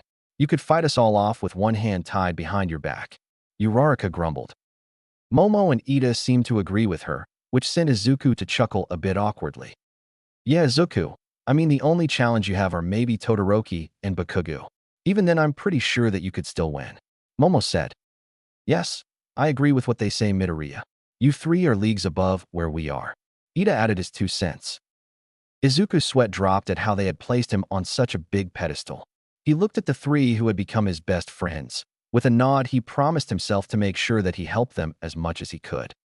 You know, guys, the reason I'm this strong is because I know the best ways to use my quirk and maximize my capabilities with it. Once he had their attention, he turned to Ida. Ida, your quirk is Engine, which gives you super speed. So my advice is to develop a fighting style revolving around using your speed to overwhelm your opponent with your speed, and by scoring well-timed hits, or a fighting style, which uses your speed to evade all of your opponent's strikes, and then when he is exhausted, finish him off.